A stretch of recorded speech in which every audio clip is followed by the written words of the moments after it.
Welcome, everyone. I'm going to call the July 15, 2025 regular scheduled board meeting to order. I've asked Commissioner Perkins to lead us in the prayer, and then Commissioner Mobley is going to lead us in the pledge. If y'all would, please stand. Let us pray. Our Father in heaven, we come before you in this most humble and sincere manner. We come, dear God, thank you for our life, health, and strength. We thank you, God, for keeping us through seen and unseen danger. Thank you for laying down last night and waking up on this morning, dear God. Thank you, Father, for carrying us through this day. Keep us, oh God, in your perfect peace. And Lord, now we come, dear God, this meeting to ask that you will, oh God, give us guidance, give us wisdom, give us knowledge, oh God, to be able to handle the things that come before this board. We ask, oh God, you look upon our chairman, dear God, that you would guide him, oh God, to lead this board. Bless every one of our members, dear God, all our districts, dear God. And Father, we ask you, God, look upon, oh God, our administrator, look upon, dear God, our attorney, God, that give us counsel, give us advice. And I ask, oh God, you bless their department, dear God. Look on them. Look on, dear God, all of our workers out there in the field, dear God, while it's hot, dear God. They're laboring in this heat, dear God. As you would take and keep them, Heavenly Father, God. And, oh God, you look upon, dear God, first responders that's far and near, God, that's protecting and keeping us safe. Ask, oh God, you continue to bless our leadership, dear God, nationally, locally. And God, you bless in Christ, and we pray. Amen. Amen. Allegiance to the flag of the United States of America and to the republic for which it stands, one nation, under God, indivisible, with liberty and justice for all.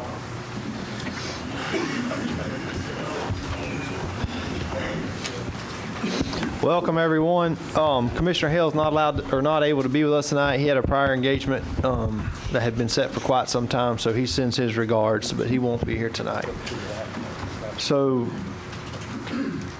we have first item on the agenda, approval of the minutes. That is the July 1st, 2025 regular scheduled board meeting and the July 2nd tabulation meeting for the RFP 2025-27 special magistrate.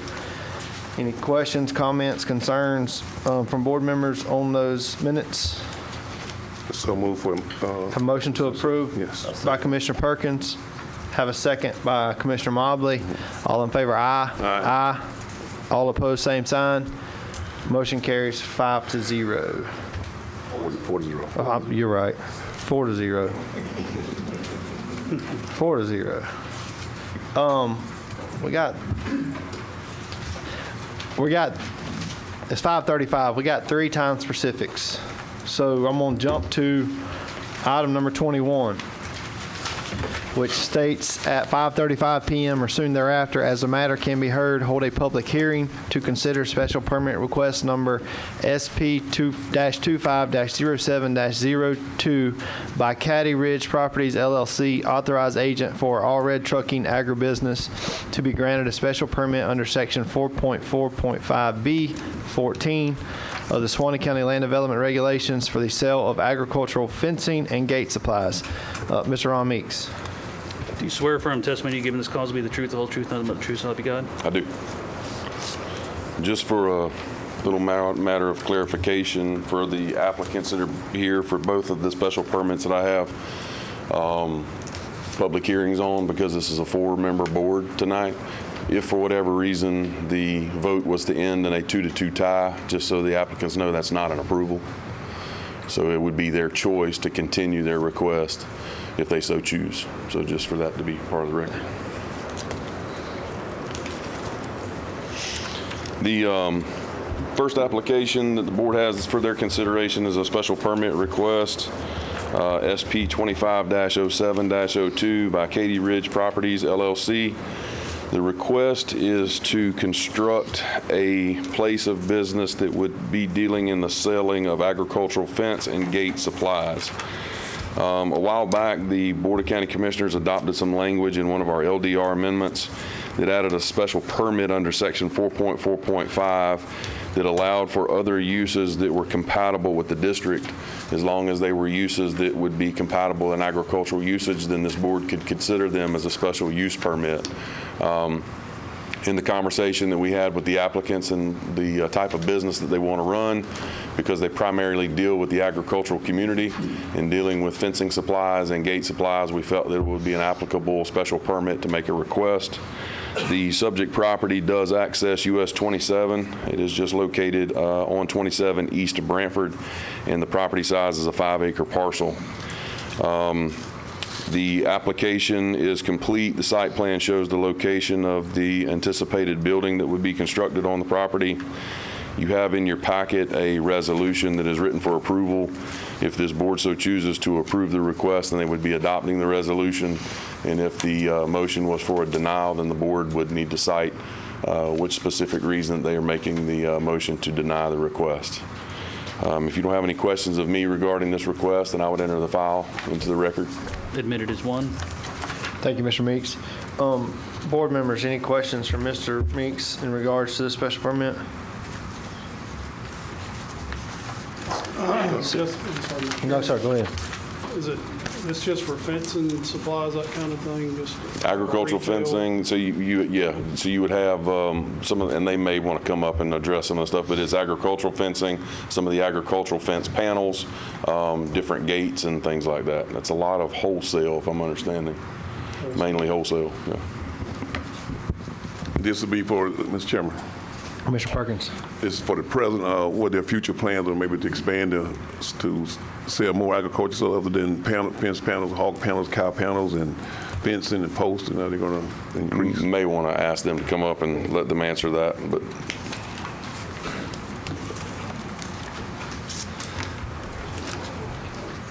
Welcome, sir. When you get there, name and address for the record. That's just protocol. My name's Dana Brunke, and I'm the owner of the Katy Ridge Properties, and this is Mark Hartfield, partner. If you'll both please raise your right hand. He's got to swear you in. Sorry, I'm hard of hearing, too. Do you both swear or affirm the testimony you give in this cause will be the truth, the whole truth, and nothing but the truth, so help you God? Yes, sir.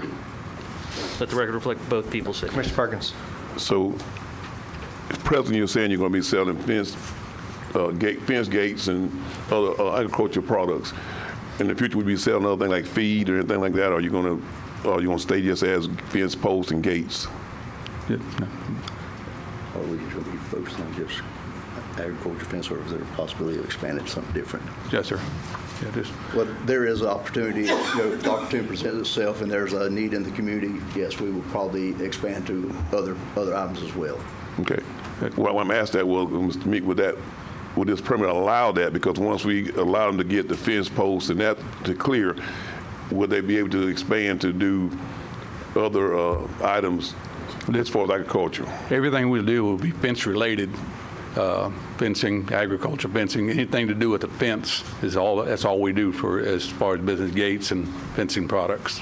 and that would be what this request is for. There is a different process should someone delve off into the avenue of wanting to deal with agricultural feed, blending, sales, or anything like that. There is another application process that is handled through the Zoning Board of Adjustment that they could apply for at that point in time. But this specific request would be limited to selling of fence and gate-related items.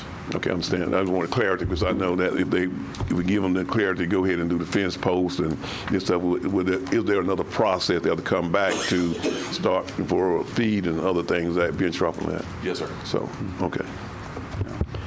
Any other questions from the board from these two gentlemen or Mr. Meeks? Okay. At this time, I have to open the floor to public comment. Is there anyone from the public wishing to speak in regards to this item? Seeing none, I will close public comment. Any other board discussion in regards to this agenda item? Or do I have a motion to approve? Motion to approve, Chairman. Have a motion to approve the special permit by Commissioner White, second by Commissioner Mobley. All in favor, aye. Aye. All opposed, same sign.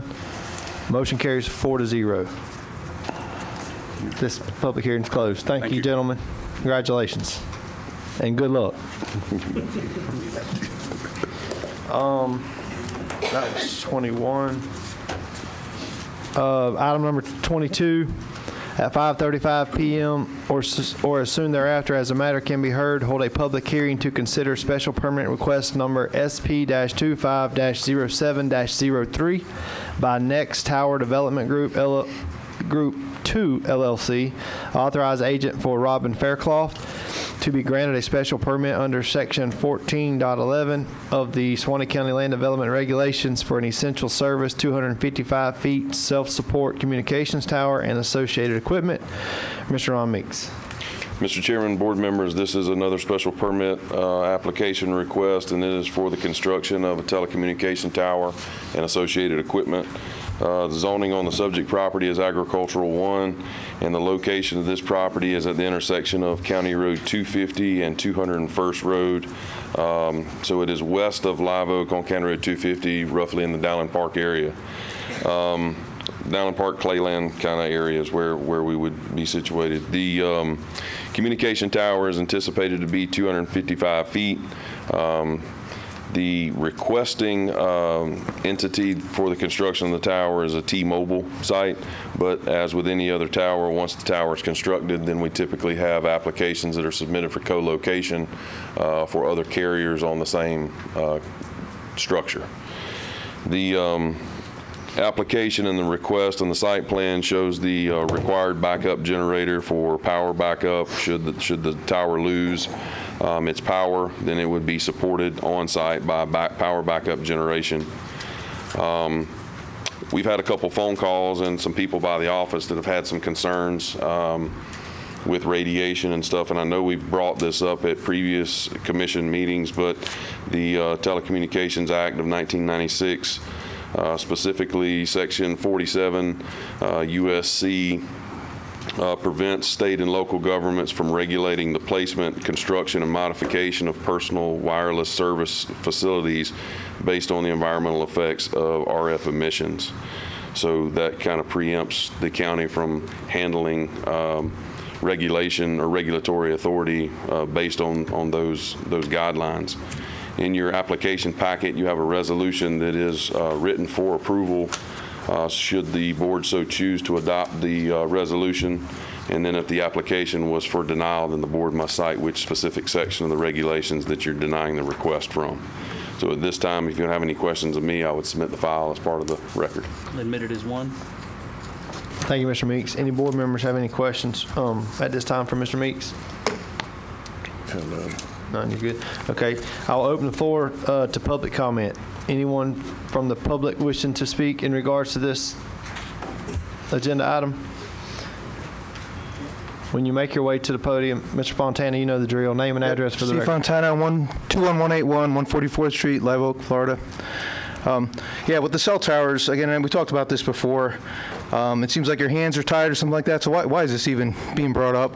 If the state is just going to push that down on us, why are you even reviewing it? You know, it doesn't make sense to me. That's number one. Number two, this is 255 feet. At 200 feet, you're required to have an aircraft warning light, is that correct? And be approved by the FAA. Is that also correct? They have that approval in place? Yes, all right, so I don't know. I would find a way to push back on this, especially if the public, if they have small children and they don't want that radiation, then we have an obligation to the county, for the safety of the county, to withhold special permits for more towers. That's it. Thank you, Mr. Fontana. Moses Klepper, 14581, 102nd Path, Live Oak. I'm on the old drum, still beating it. There's I don't know how y'all do it. I think this isn't environmental. I'm talking about looks, the way it looks, aesthetics. I said years ago that there are going to be more and more in these, and I have begged y'all to come up with a policy to, have them less of an eyesore in our environment. So, I once again plead with y'all to table this thing, get up a policy that restricts them from just putting anything they want up there. I've shown y'all all a bunch of different options we've got that would enhance. They could be looking like monuments, the different ones. The most recent one, it's got the antennas behind the panels. It's probably a little more initial cost to the tower owner, but our communities don't need to have all them ugly things all over the place. So I'd appreciate it if y'all would do that. Thanks, sir. Anyone else from the public wishing to speak on this agenda item? Seeing none, I will close public comment. Any other discussion from board members in regards to this agenda item? Mr. Chairman, if I may. Everybody at one time. Oh. Commissioner Mobley. Is there any way we can adopt an ordinance with some language for the LDRs for a policy with something with more appealing towers that maybe the attorney can work on? I will deflect that to Mr. Morrison. And to answer your question and to feed off a little bit of what Mr. Meeks said, and I kind of reflect back to when I first got hired on this job,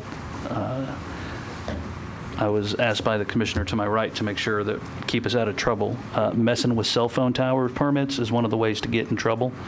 The first time this came up when I got on this, became the attorney for the county, and in the face of a significant community disagreement over the placement of a tower, I, along with several of my other fellow county attorneys, went on a real deep dive to find a case where a municipality denying a permit for a cell tower had been upheld anywhere, and we couldn't find one. Not to say it's impossible to deny it, but we were unable to find the case where it was affirmed to do it, because the federal between the federal act cited by Mr. Meeks, as well as applicable state law, you are absolutely preempted on almost all fronts. So while, yes, to answer your question quite directly, Commissioner Mobley, there may be some additional resolutions we can, or LDRs we can impose in terms of how it has to fit into a particular plot, which is why we do, to answer Mr. Fontana's question, have to go through this process, because as Mr. Meeks will tell you, there are some codes and stuff they still have to meet within the county to make sure their placement and setbacks and all that other stuff is applicable. But if they otherwise meet those regulations, really y'all's hands are tied on this. And I'm not trying to win fear or favor, just being honest with y'all. When it comes to these cell phone towers, not to be too on the nose, but either you can vote to approve it or you can vote to deny it. After you vote to deny it, you're probably going to get sued. You're definitely going to lose if you get sued. Then you're going to pay their attorney's fees because you got sued, and then they're putting it up anyway. So when it comes to these cell phone towers, y'all's hands really are tied. I'm not asking about denying it. I'm asking that requiring them to have a certain aesthetics to or a certain look or a certain tower. As to the aesthetics part of it, I don't know, but I would be very hesitant to. So again, kind of going off the deep end, the reason for these preemptions, especially the federal ones, is to avoid a patchwork of either counties or states or parishes, if you're in Louisiana, having and applying different rules for allowing cell phone towers to go up. So the feds made the policy decision of, we're going to preempt a bunch of this stuff to ensure long, cellular coverage throughout as much of the country as we can. So I'm not saying no, I'm saying I don't know, but I would be hesitant in the area of cell phone towers to start imposing anything which would change structurally to the actual item itself, as compared to, say, for example, requiring a generator so it stays running, or requiring that they allow our EMS services to be attached to them, which we can do. But I can do the research, but my gut is to be very hesitant as to requiring what the actual infrastructure item itself must look like or do, if that makes any sense at all, as a permitting element. Mr. Morrison, a question that I would have, I guess maybe a question or a comment, but we've heard from people in the community about the aesthetics of it, some folks. So how is it that, say, Clay County has some of these more aesthetically appeasing or appealing or appeasing, whatever, cell phone towers, the ones that look like the tree or the ones that have the panels? Like, what is there something they're doing? I mean, I don't know that all of the towers in Clay County look that way, but certainly I've seen a couple. Again, I'm being candid about my lack of knowledge. What I would be hesitant to question, and I don't know, and I see somebody asking, is there's a difference between the company doing it voluntarily and doing it as part of the permitting process, and it's a requirement. That's the distinction I'm making. And I guess in me saying that, I'll say this. We hear, or at least I hear, the comments of the aesthetics of the tower, but then I also hear from some of our public safety, whether they're sheriff's office or fire and EMS, and the availability of cell phone coverage or in those gaps that this tower may help solve, or other towers. And then also from the homeowner that, can't use their cell phone at their house. So I guess what I caution this board in is fixing the aesthetic. Yes, I would like to fix the aesthetics as well, but I don't want to do it to the extent of the cell phone tower company decides, and we're just not going to erect any more towers in Suwannee County. So then our LEOs and our EMS and fire folks that cover those, and our homeowners, that coverage gap. So I guess what I'm saying is it could be a double-edged sword there. If we get, even if we could. I can certainly give a more informed answer at the next meeting. Okay. Mr. Chairman, the applicant would like the opportunity to speak, but I just would mention on that is like we refer to aesthetically pleasing, but I think that is a case-by-case scenario, which I think still lies back at this board with a condition that can be added with a permit. You know what I mean? That you still, as this board, have the authority as a condition that in a right situation that maybe you do that, because if you're backed up to a wooded area and it depends on the height. I don't know how high they can go with some of these, and the applicant may be able to answer some of that, but I know that like a common practice is they use these monopine towers and stuff, but when they do those, some of the height gets restricted. It lowers it, you know what I mean? So in certain situations, it might be advantageous to do that, but if you have an open pasture where you have nothing and you stick a tree up out there, I don't think that that's aesthetically pleasing in that situation, because when you go with a self-support or monopole tower, when you look at that horizon, you typically don't pick that tower up visually. So I think you still have the authority to handle that as a condition of any type of approval. Just kind of depends on where the property is located. Understood. Welcome, sir. Name and address for the record. Yes, sir. Thank you, Chairman and Commissioners. Gary Hunter here on behalf of Next Tower Communications. I'm an attorney from Tallahassee. Don't hold that against me. The attorney or the Tallahassee part. As long as you're an old, you're good. Yeah. Actually, I'm not. I'm a dog. But that's even worse. Now you got all these people here are fixing to throw you out because they're either Knowles or Gators. But Kyler Hall was my son's football coach, and he was awesome. So y'all stole him from us. So thank you. Real quickly, I'll address a few issues. On the height issue and the type of tower it is. Remember, this is a rural location. There isn't a tower. I think the closest tower is 3.9 miles and some change. So generally, you got a 4-mile radius where there are no towers located. So yes, you could put a camouflage tower, so a tree or some, a monopole that's 90 feet or 80 feet in height, but then you'd have another one a mile away and 2 miles away. A lot of those towers are developed in cities. Gainesville, for example, has lots of 120 feet or lower towers, but because of that, but they're serving a large population area, and so you've got towers that are literally half a mile or closer together. In this location, you've got a tower. Our proposed tower literally is 4 miles away from the closest tower, and so the only way you're going to provide service to the area in which service, if you look at the RF data that was provided with the application, I know staff did a good job of reviewing all that material and particularly the RF data. It's a huge gap of service in that area. And so this tower, the height of the tower is needed to provide that, to fill that service gap. And could you stick something up that's 250 feet other than the lattice work tower? I've done this for 30 years, and I don't think, I've never seen anything that tall that's other than a lattice work tower. I'm just being candid with you. And again, when you get down to 100 feet and 110 feet, there are options. Some people would argue, by the way, that those options are less attractive than a tower. And in fact, Gainesville no longer, you no longer see trees in a lot of locations that used to ask for trees because they don't really look like trees.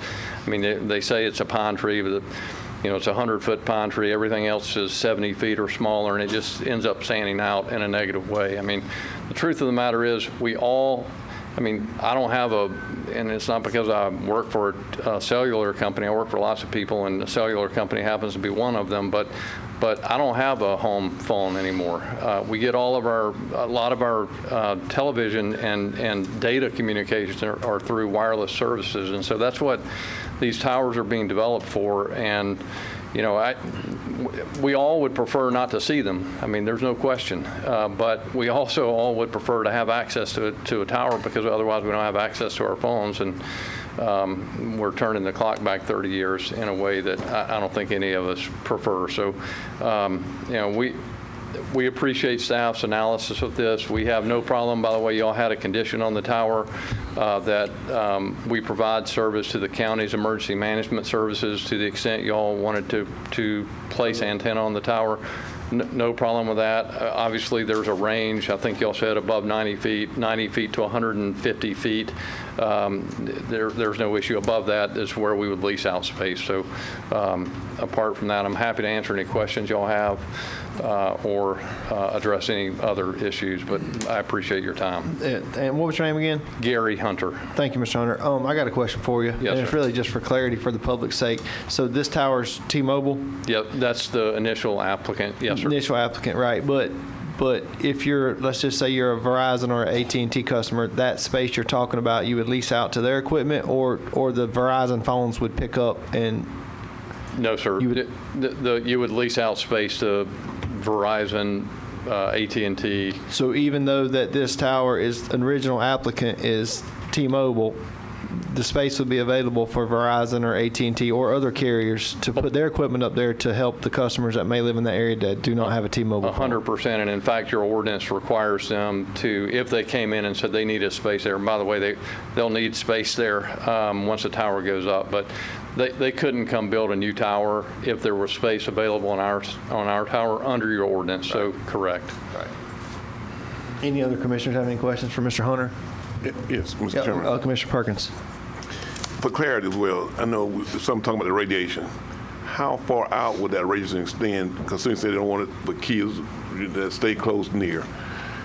Yes, sir. I mean, I'm a lawyer, not an expert on radiation, but I'll tell you this, and Mr. Meeks did a good job of explaining that the federal statute prohibits the consideration of radiation issues for a reason. The reason is there is no issue with radiation from those towers. The dosage of radiation from those towers is so, your phone has much more radiation in it than any cell signal coming from that tower. And so if you're worried about radiation, then quit using a cell phone. And I'm not saying that being a smart aleck, I'm saying that being honest. You have limitations that are actually set by the FCC, so they have that guideline. Yeah, well, what I want to back that up, I was going to ask us too was if there were a problem with it, do we have any limitation on the amount of land that these towers sets on? If they do anything in the other yard, do we have the amount of land you have to set them on? The only thing that we have in the because telecommunication towers are permissible in any zoning district, the only thing that exists is that for properties that are zoned residential, with a residential zoning where you have actually more homes and more people, then there is a greater setback distance for the tower, and it is the height of the tower from the property lines. That's when you're in a concentrated area, it gives you a little bit more distance. But in an agricultural area, when you have wide open and larger parcels of property, then they only just have to meet the minimum setbacks of the district. Okay. Thank you, Mr. Meeks. Any other board members have any questions for Mr. Hunter or Mr. Meeks? I do have a motion to adopt. Motion to approve, Chairman. Second. I have a motion to approve by Commissioner White, a second by Commissioner Perkins. All in favor, aye. Aye. All opposed, same sign. Motion carries 4-0. Thank you, John. Yes, sir. Thank you. Where are we at? It was 22. We're on 23.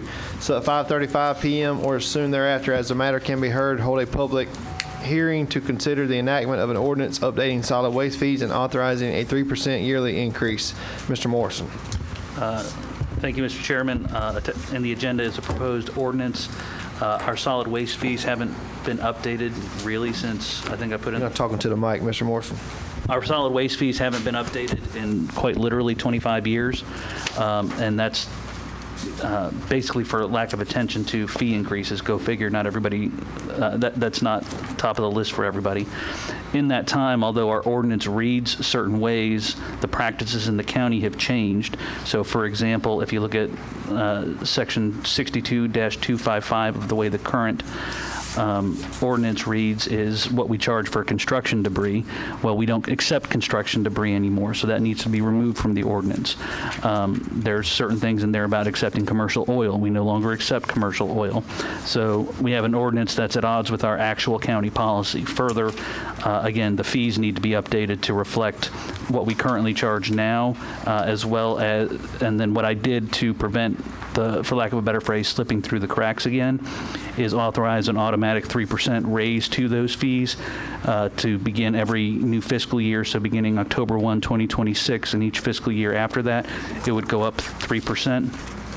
The board or any future board would have the option to stop that fee increase by resolution. So that's a fairly simple way to do it. And you don't have to pass a new ordinance like we had to do here just to upgrade our fees to modern day standards. So this was done in consultation with Ms. Flanagan as well as Mr. Scott to ensure that we can have this as close as we can to how we're actually going to, we plan on operating. So unless there's any other request by the board, we ask that the board approve this update to our solid waste ordinances. Thank you, Mr. Morrison. To be clear, this has nothing to do with the solid waste assessment. That's absolutely correct. So this is the tipping fees. It's charges to people who are coming to our garbage collection site. For example, $67.50 per ton for animal waste. So for all of us who are doing those, or off the road tires for $120 per ton, $250 per ton. So none of this is usual commercial, what we do at our garbage drop-offs. This is much more commercial in nature. Thank you. And Mr. Morrison, I'll add to that. So for those of the public that may not know, was it 2020 or 2020? Was it 2020 when we had the meeting at the Coliseum? I think so. I'm looking at him because Commissioner Hale's not here and he was there. These two guys weren't. But when we dove into this, that's when we had the big increase by Waste Management. And as all of you know, trust me, we know we had the big increase on the solid waste assessment because our disposal rate with Waste Management, which is currently where our garbage goes, increased significantly. So we had to make that up. But in doing so, in deep diving into the solid waste, what we realized had happened is what Mr. Morrison is stating here. So basically, we were getting charged on, for instance, our dumpsters, where people were dumping their solid waste and we were picking up their solid waste below what it was costing us because these fees had not been looked at in so long that the cost had risen above what the county was charging the customers. For instance, the folks that are bringing your solid waste to the landfill, you're getting charged by the ton. Well, that tonnage rate was below what Waste Management was charging us to take the garbage. So I think what Mr. Morrison's saying, and what I agree with, is adding this CPI 3%, albeit as an index, would hopefully prevent, and I think that just slipped through the cracks. It wasn't anybody's fault. Mr. Fleming's here. Like, it wasn't anybody's fault. It's just one of those things, out of sight, out of mind. And with the way costs rise today, 5 years goes by and the way inflation is, like, uh-oh, if we don't look at those, now we're right there at break even or below. So hopefully something like this would prevent that from happening again.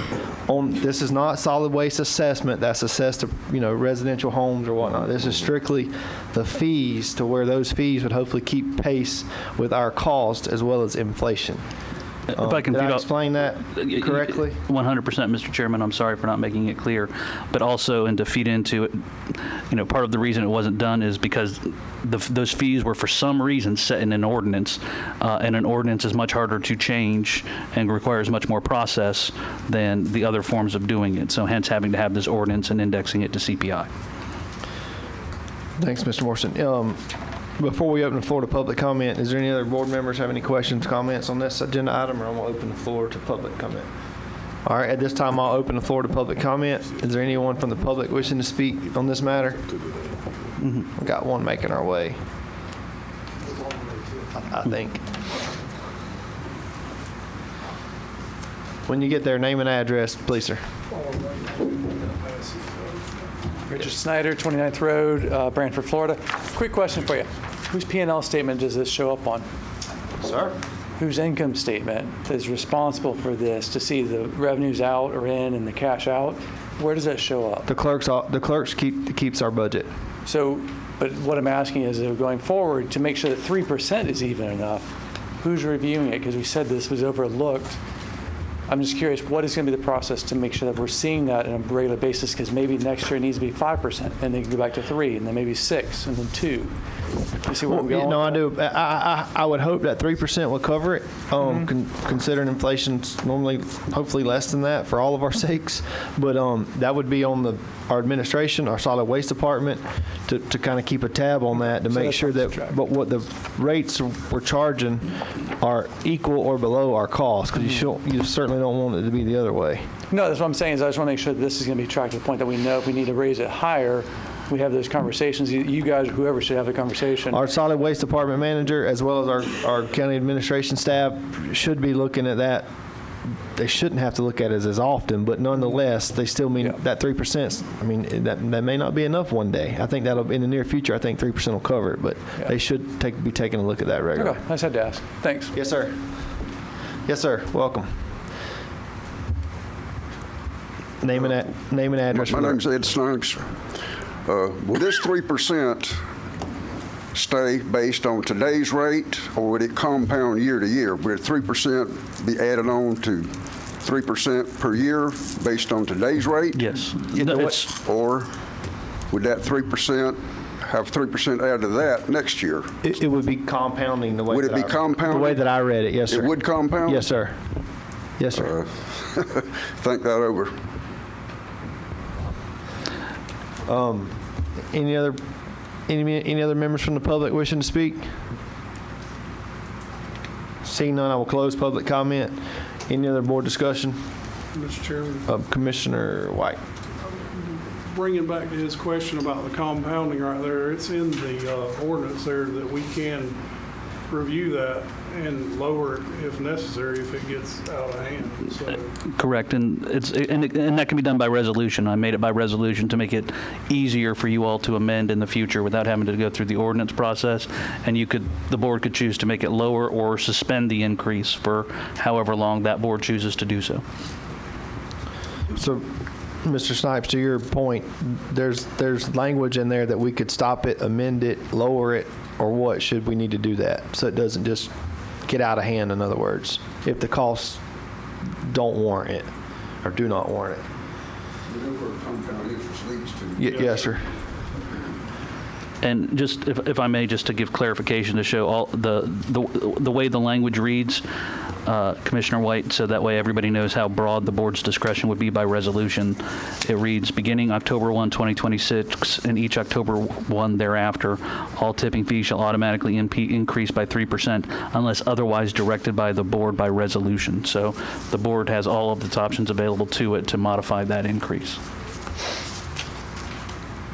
Thank you, Mr. Morrison. Anyone else from public wishing to speak, or did I already? I forgot. I think I already asked. All right, I will close public comment if so. Any other questions from, that's where I was at. Any other questions from board members, or do I have a motion to adopt? motion to adopt, Mr. Chairman. Have a motion to adopt by Commissioner White. Have a second by Commissioner Mobley. All in favor, aye. Aye. All opposed, same sign. Motion carries 4-0. Okay, that is our last time specific.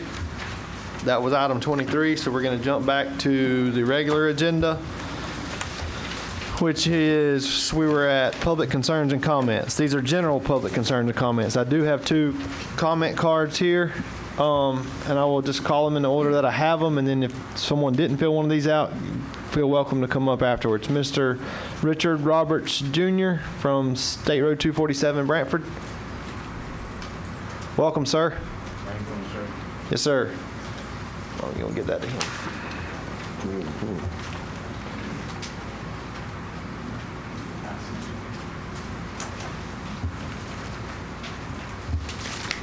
This is my first time here, Welcome.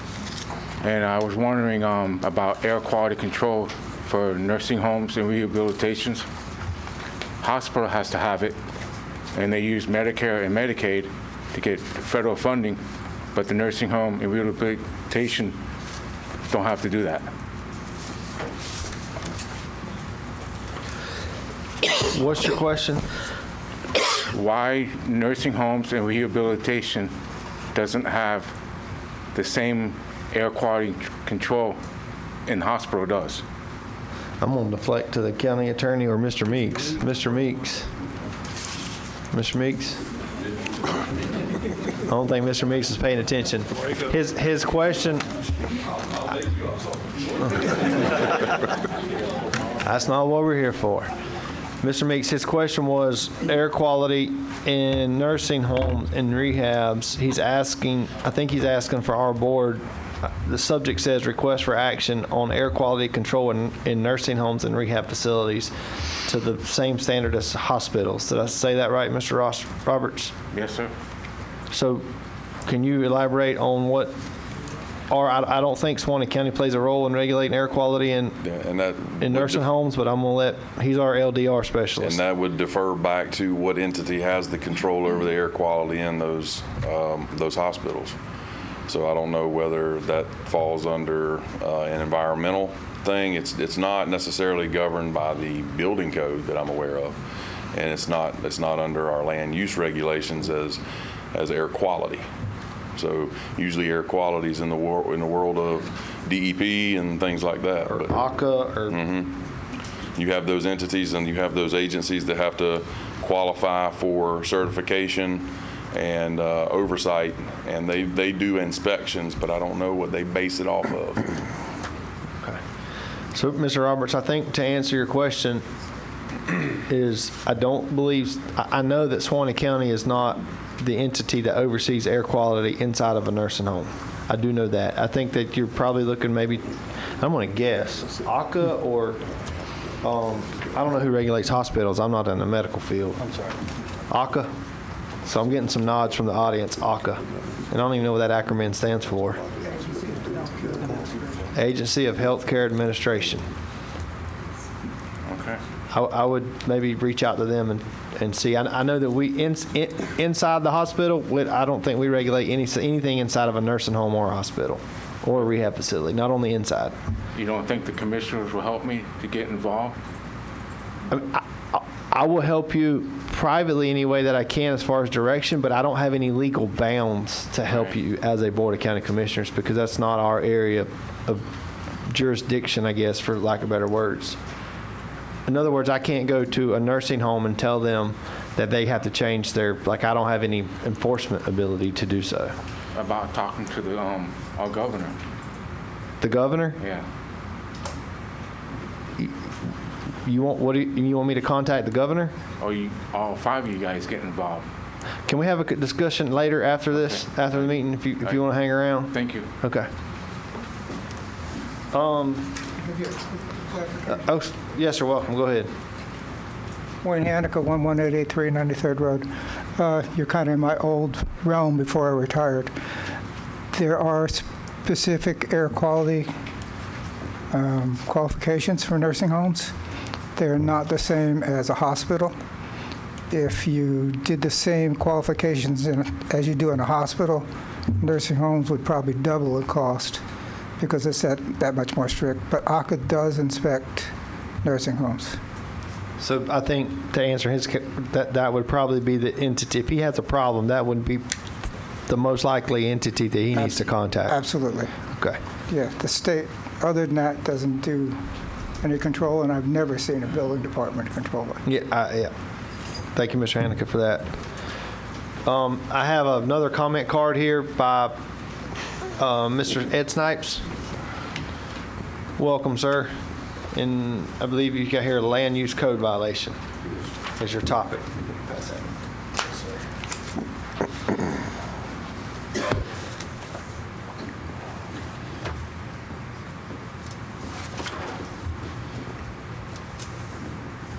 Is that mic on, Eric? No. He's going to turn your mic on. I think it got accidentally turned. Yeah, I think it did. There it is. Is it on now? Yes, sir. Okay, my name is Ed Snipes. I live in the center of the original town of Lurville. I was born in Lurville. I was born in what's known now as the Montgomery Tract. Now it's known as Telford Springs Tract. I've lived in Lurville all my life, except the 20 years I was in the U.S. military. I live in a house right now that my daddy bought the year I was born. Directly across from my house, beginning probably about the end of 2023, the owner of the property across the road. I'm really sorry to interrupt, Mr. Chairman, but our prospective code enforcement magistrate is here. At this. Excuse me? No. He is our code. I will get to that. Yeah, but since he's the magistrate, he can't hear your side. He can't hear your side of the story without it being. So, Mr. Peters, I think you're going to have to step outside. See, he's not allowed to hear that in this setting. He could hear it in front of the code enforcement board, but it would be illegal for him to hear what you have to say without all parties. Yeah, President. You talk to the lawyer talk. Is he aware of the parcel I'm referring to? I don't know, but he's not allowed to hear it in this setting, I think, Mr. Morrison. Correct. He follows the same rules as a judge, and in the same way a judge can't hear about something that could come in front of the judge outside of court, he can only hear about it in that court forum. So I had asked him to leave to make sure he doesn't accidentally get tainted by hearing that. It would be helping your case that he did not hear this, because then it would be, I guess, contaminated or something. Correct. So my apologies for interrupting, Mr. Chairman. Okay, go ahead, Mr. Snyder. Okay. In late 2023, throughout the year 2024, and getting more severe through this time in 2025, somebody specifically, Nicholas Sedatos, owner, parcel 2404S 11E 12023 000 20519 180th Street, Live Oak, Florida, has had a steady stream of heavy construction equipment moving in and out of the property I'm referring to, which has a land use code of 0100, which is single family residence agricultural. The time frame I mentioned earlier is Fuse Construction Equipment Dealership, and as of the 24th of June of this year, there's no proposed land use change on record that I've been able to discover through the property appraiser office. There is none of the mandatory on-site advertisement been posted on the property to allow the property to be used for that. But it's been going on since 2023. And I'll get to that. The reason why it got to early, I will get to that. I have filed the same, what I'm saying now, the same piece of paper with the zoning people. I did that on the 7th of July. But I'm saying as of 24 June, there's no motion been made for building permits, use permits, or anything to that nature. Right. This happens to be right across the road from me. And up until this point, Lurville has been a quiet place to live. My family's been there since 1858. Yes. In fact, I live in my mother's house on land my daddy bought the year I was born. Yes, sir. Okay, what this noise is doing, not just myself, there's some older people in the area. It's not unusual for 1 or 2 o'clock in the morning, a string of semi-trailers will show up to that property and start unloading heavy equipment with various types, any kind of truck you can imagine, vehicles, bucket trucks, skidders, loaders, anything you want to imagine.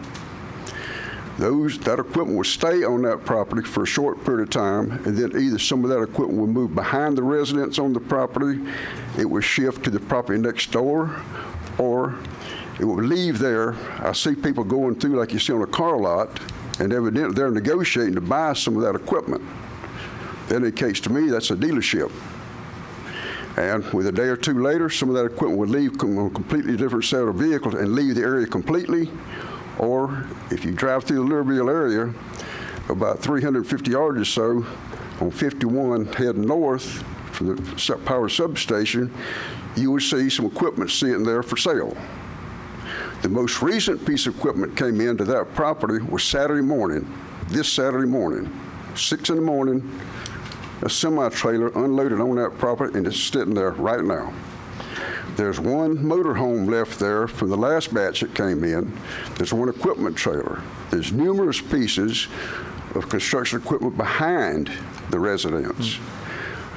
The land clearing process started in about January, February this year, and this was loud noise constant. I'm not asking for myself. There's older people living in that area. Yes, sir. The lady lives next door, has been right next to this property, and been going under cancer treatments for several years now. She has to sleep when she can. It really bothers her to have to get up at 1 o'clock in the morning, 2 o'clock in the morning, any hour of the day and night. Then my sister lives across the road. She's got health problems. My wife passed away in March. The last 6 months, her life was miserable. This reason. Yes, sir. Mr. Snipes, this Louisville is my district. That is your district. That's my district. Yes, if sir. If you want to see, just drive out and look at it. Yes, sir. This is the first time that I've heard about this, but you did state that you filed a complaint with, I think, Mr. Crespo. On the 7th of July. Here. I mean, right. With the zoning. Well, yes, sir. What I'm going to say is I hear you. You filed a complaint with Mr. Meeks is back here. He's Mr. Crespo's supervisor. I don't see Mr. Crespo, who is our code enforcement officer. You filed that complaint. I will make sure that I stay in contact with Mr. Meeks, that the ball's not dropped on that complaint that you filed, to see what we have a policy that we have to follow. And it's his job to follow. Yes, sir. Yes, sir. I'm aware of that. What I'm telling you is I will make sure that they stay on top of that and stay in touch with Mr. Meeks and Mr. Crespo to see what the status is of your complaint, to see if we can help you find some type of resolution out there. Oh, one other occasion, though, the property behind that land was loud noises January, February, and the people clearing that property took some debris off of that property and went over to my family property. My family owns the land adjacent to it and across the street and both directions. I said, we've been there since 1858 in that area. Yes, sir. And this is upsetting the whole thing. There's people complaining to me about it. We got a petition going around. Something has to be done about this. We're fed up with it. I will speak to Mr. Meeks and Mr. Crespo as well as you already have, and we will see if we can't get to the bottom of what's going on out there. Okay. Just look and see. Yes, sir. Okay. But feel free to call me anytime that you would like. Okay. I know I think your brother has my cell phone number. I'll go into the details. Like I say, my wife passed. I'm doing the details of that right now. Yes, sir. I'm just now picking this up. Yes, sir. Full speed. I will continue to do so. I don't blame you. And thank you for coming tonight. All right. If somebody could let Mr. Peters know, he can pop back in. Yeah. Would you let Mr. Peters know he can come back, please, sir? I don't know if he'll do me a favor or not.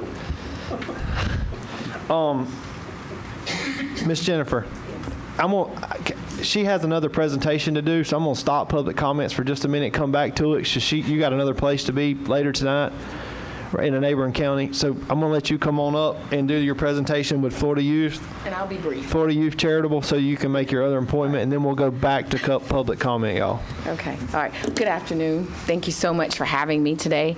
I am so sorry, and I apologize to the public that we had technical difficulties so that we can't show the presentation that we prepared on the screen here, but each of the county commissioners has a copy of the presentation and the supporting documentation.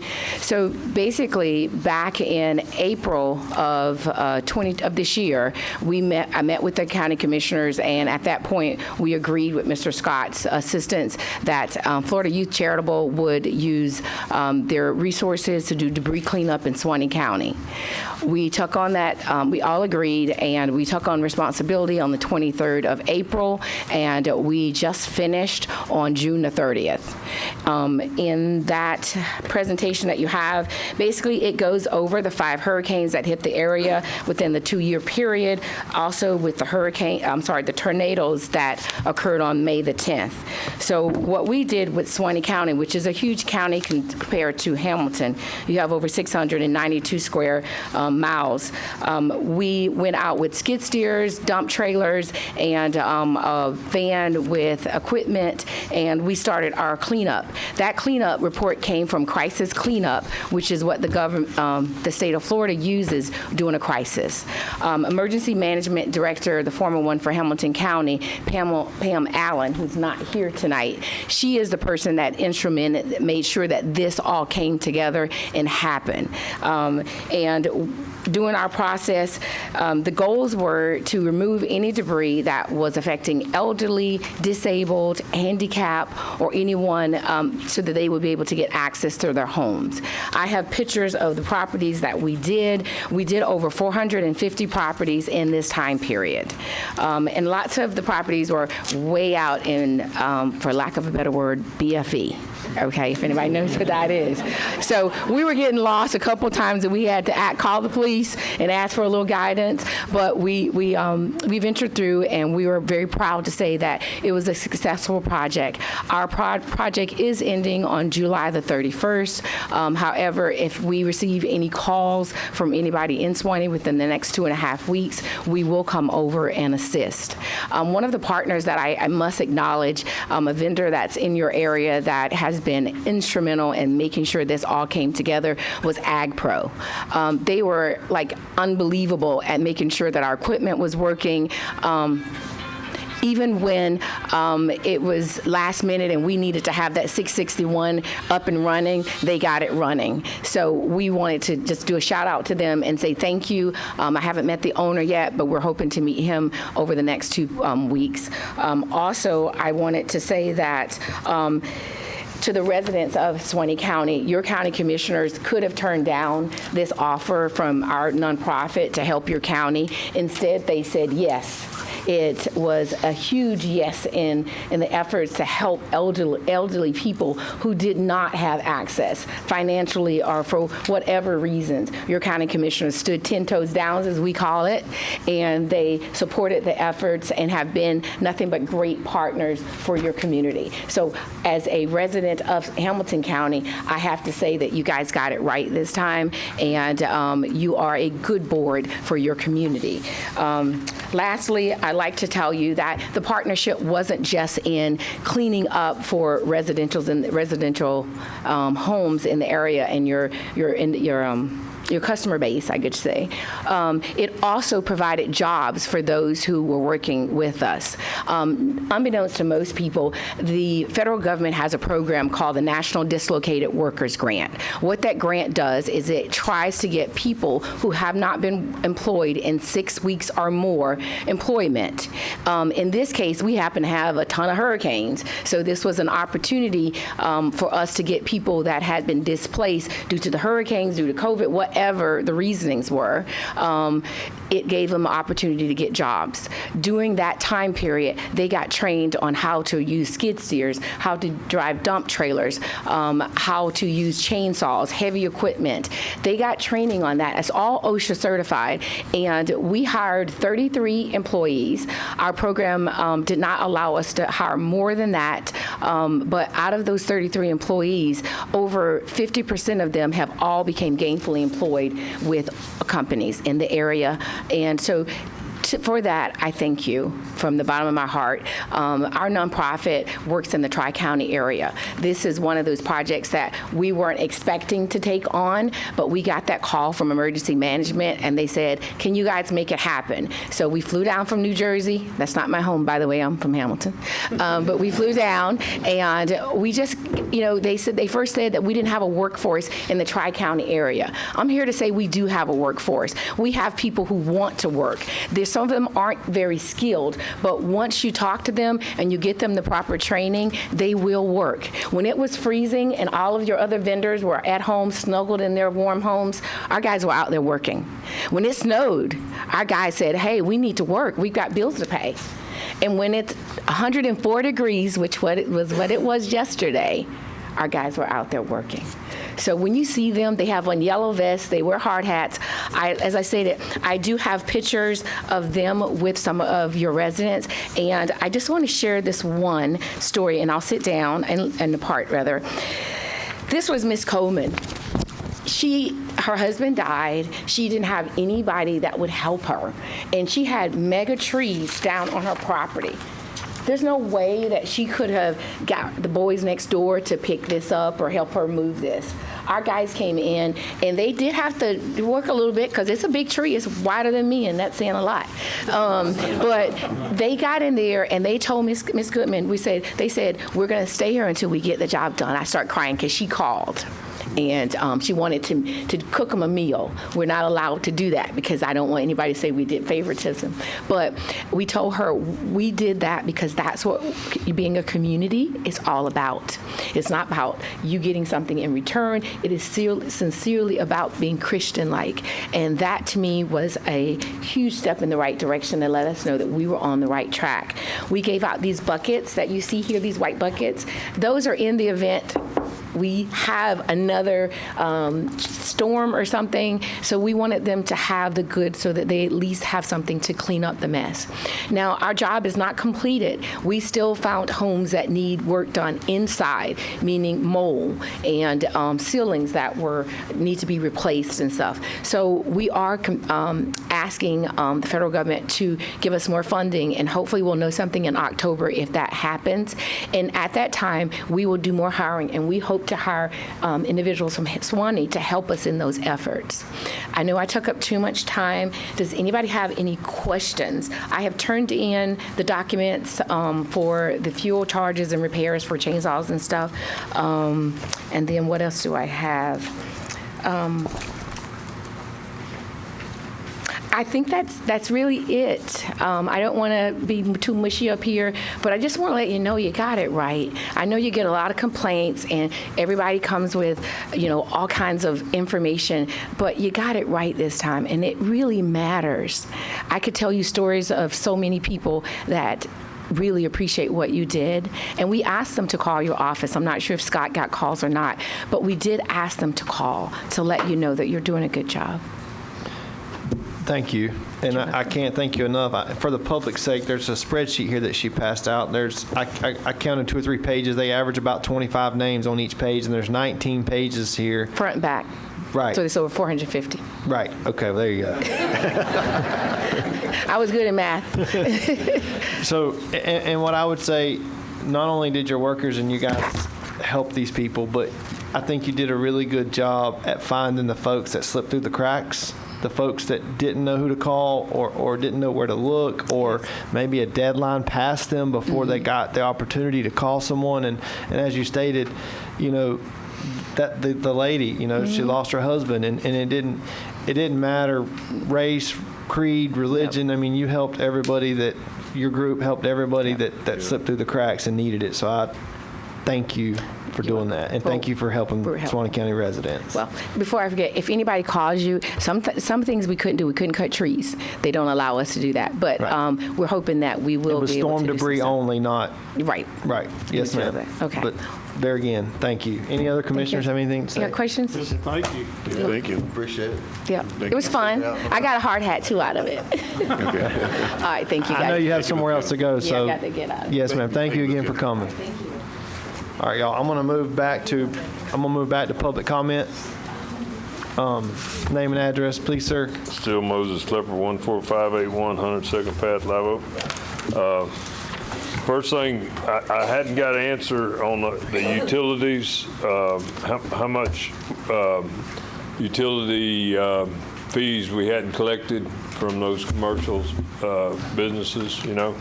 How much and how many bills weren't received. I'm curious. I know we're switching over to the utilities company now, but that's still our money. I hope that don't just go away. What are you? Well, I don't even know what you're talking about. What are you talking about? Well, the commercial utilities. I don't know. We got 16 of them that were. You talking about water and sewer customers? Water and sewer. Okay. Yeah. There's bills that wasn't collected allegedly. And so I'd like to know how much that totals and what the plan is to get all that recouped. Okay. So, Mr. Chairman, can I ask where you got that information? Because we're not aware of any that was not collected. Okay. Well, then I'll do more research. I won't get my name up though. Oh, that's fine. So you have. Wait a minute. So let me be clear. Let me understand you clearly. Someone has told you that the county has not collected bills from water sewer customers. Right, yes. Do you got any documentation? I don't have any, no. Okay. All right, so It's hearsay, but hearsay at this point, but you're going to do it's some more. hearsay from somebody that does more homework than me. Okay, fair enough. Yeah, it's hearsay. Fair enough. It is hearsay. I said that right up front. It's hearsay, folks. But I suspect it's so, and I'm gonna find out. You got 3 minutes. Come on. All right. Well, actually, I've been interrupted, so I got a little more. The fire assessment and the waste on 14 and 15. I suspect if we did not an audit where these categories and all, but I'm talking about go in there and find out where waste is being done. I suspect we could reduce a lot of burden on taxpayers because I've watched these budget workshops over and over, and it's just I don't see where anything's taken off, and I don't have liberty without spending thousands of dollars of my own money to find out these things. But I suspect if these budgets were run more efficiently and take some things off that have already been purchased instead of just leaving them on there for infinity, I think so. Going up is all I've seen go. We're going to get an opportunity to go down at least a half a mil today. I hope that happens. Let's see, on 19, I'm concerned about that. Less than 10 years ago, the individual y'all are planning on hiring for that position. Less than 10 years ago, that individual's license was suspended, along with a year's probation for failure to preserve client's property, failure to avoid conflicts of interest, overcharging clients, lack of diligence, lack of competence, and there was an admonishment went on with that too, and that's not hearsay. That's extra. So that's it for now. Anyone else from the public wishing to speak under public concerns and comments? Okay, I got 2 at least. Welcome, sir. Name and address when you get there. Just pass this down.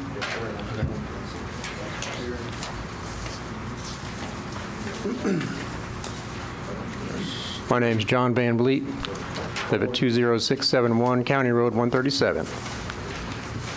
So, I don't know if anybody is aware, Florida passed a new bill starting July 1st that there's not supposed to be any more spraying from the airplanes for cloud seeding or stratospheric aerosol injection. People have been mocking me for a long time for that, said it was hearsay. But now it's apparently it's true because now it's a law. So after the flooding in Texas, they interviewed a cloud seeding company, and the cloud seeding company said he gets hired from the counties and the state. Do we hire any cloud seeding in Suwannee County? No. Okay. Just no. Yeah. All right. And most people aren't even aware of it. So, anyways, I just wanted to know if they're still spraying, because I can see it up in the sky. Is there anywhere that we can report it as citizens that you guys would know of? Look for what? For the spraying from the airplanes. Oh. All right. So on that thing that I gave you, they're spraying a lot of heavy metals. And at the end of that conclusion, what that doctor stated was the heavy metals can cause a lot of health problems, and nobody's really considering that fact. So just something to be aware of, that we're all being sprayed with that stuff. And it looks like it's continuing, even though they have a bill that says that they're supposed to end on July 1st. Any questions about that? No? All right. Appreciate it. Any other? Yes, ma'am.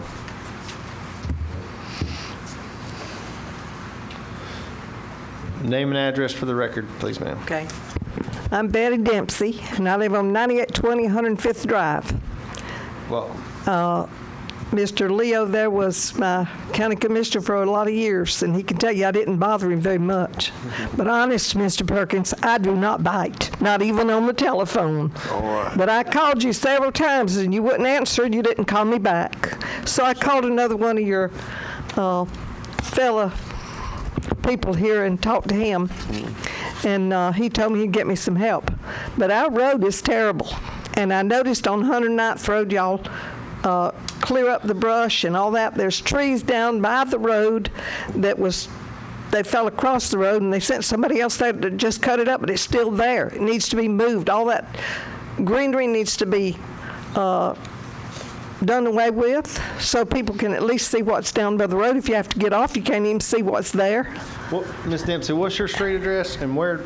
9820 105th Drive. I've lived there a lot of years. Where's if you don't mind me asking, where's 105th? Well, you go down 94th Street, and it says 105th, and you just drive in there, and you go down there. It ain't in District 3. That's where it's at. I'm still lost, but that's okay. By that tree. It's right there in town. All right. But anyway, he would not call me back at all. Finally called somebody else, and they're supposed to get help. But it does need to be done because it's dangerous. And there's potholes all over the road.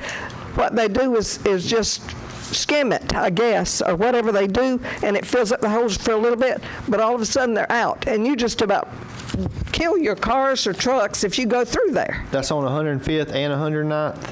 109th they cleaned up. That's 105th they have not. Okay. And they said they was not able to use the prisoners anymore. I don't know if that's true or not, because they do use them somewhere, because I see them out and about sometimes. But anyway, I do know they got some kind of a machine that goes down and cleans that stuff up.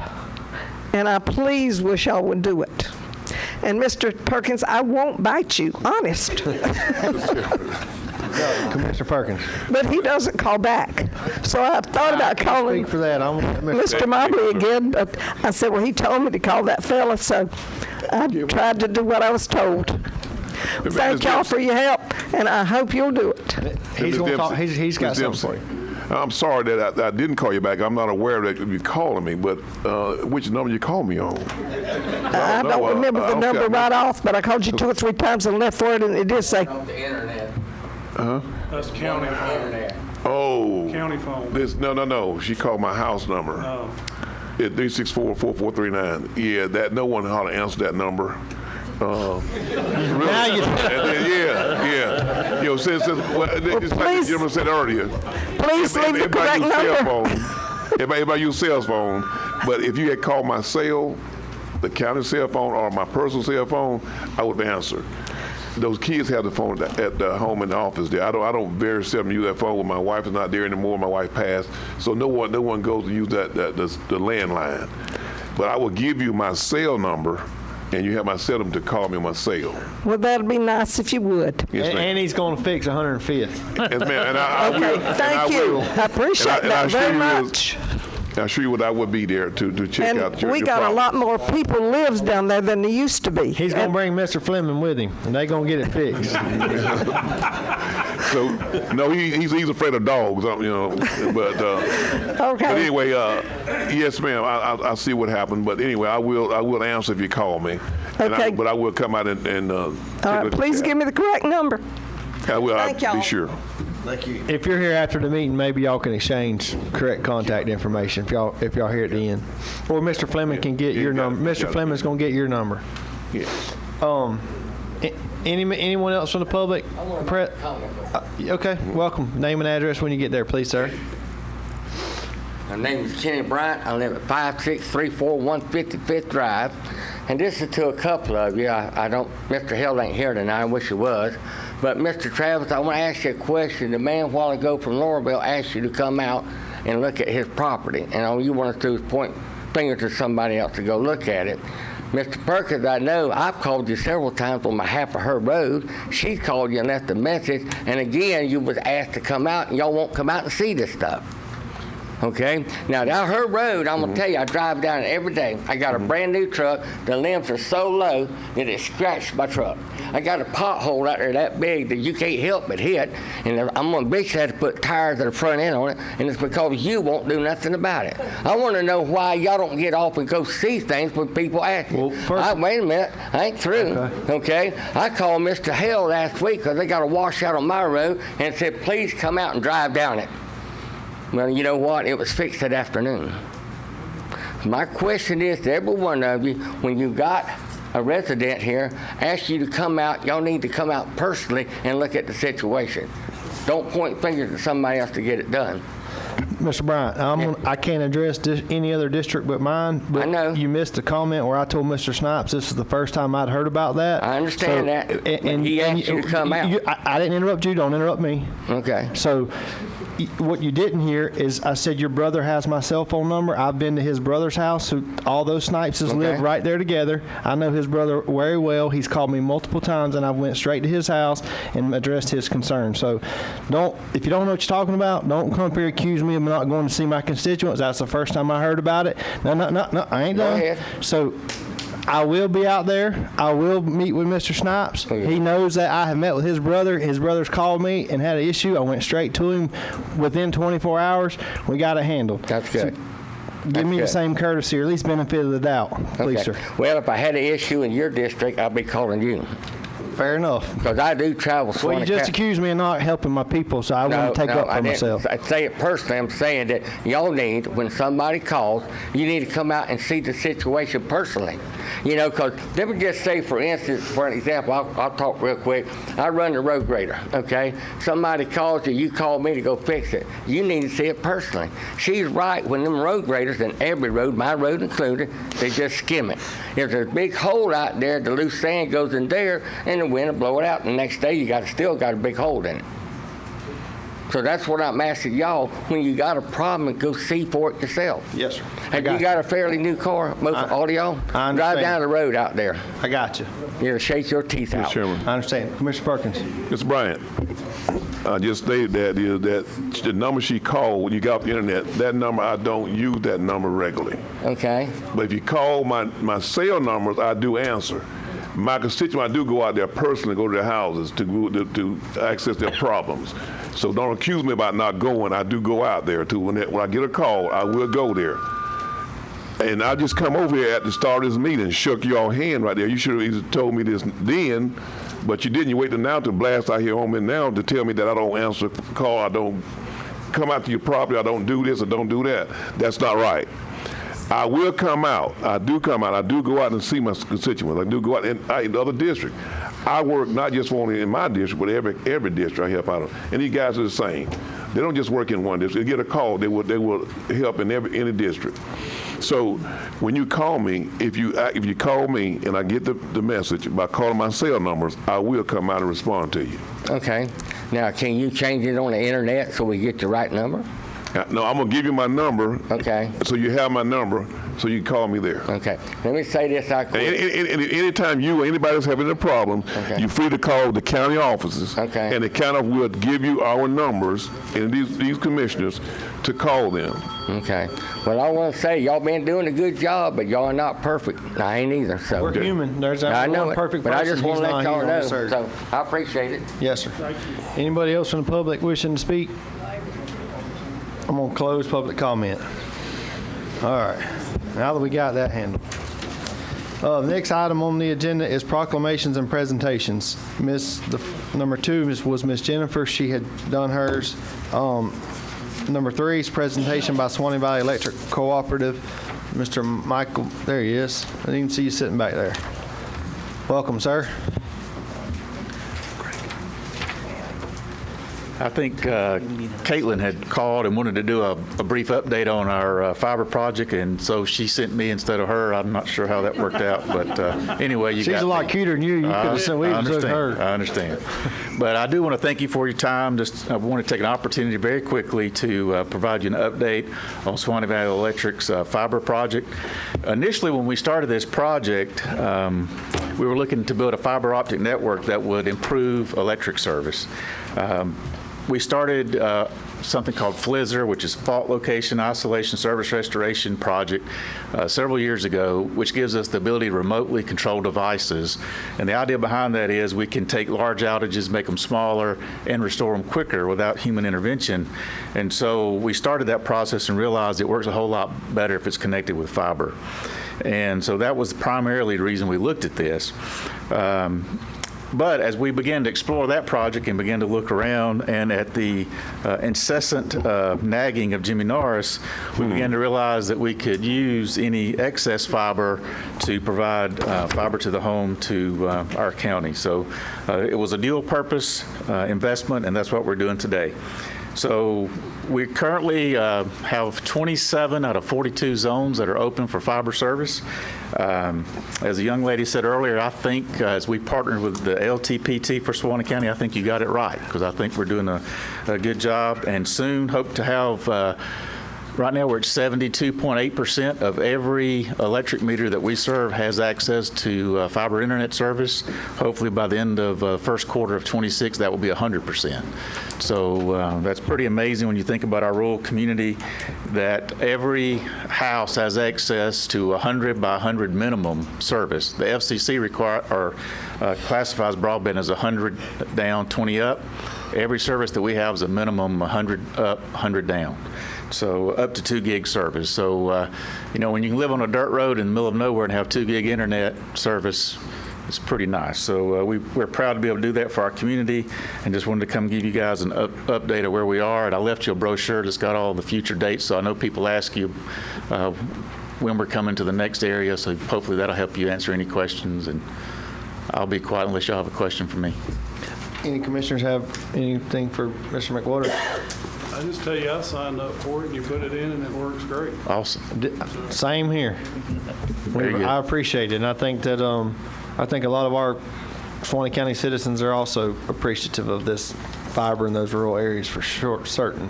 Very much. We've been able to employ local people. We are a local company, so that's been good too, to be able to put local people to work, and I think it's been good for the community. Mr. Chairman. Mr. Perkins, Commissioner Perkins. Mr. McWaters. Yes, sir.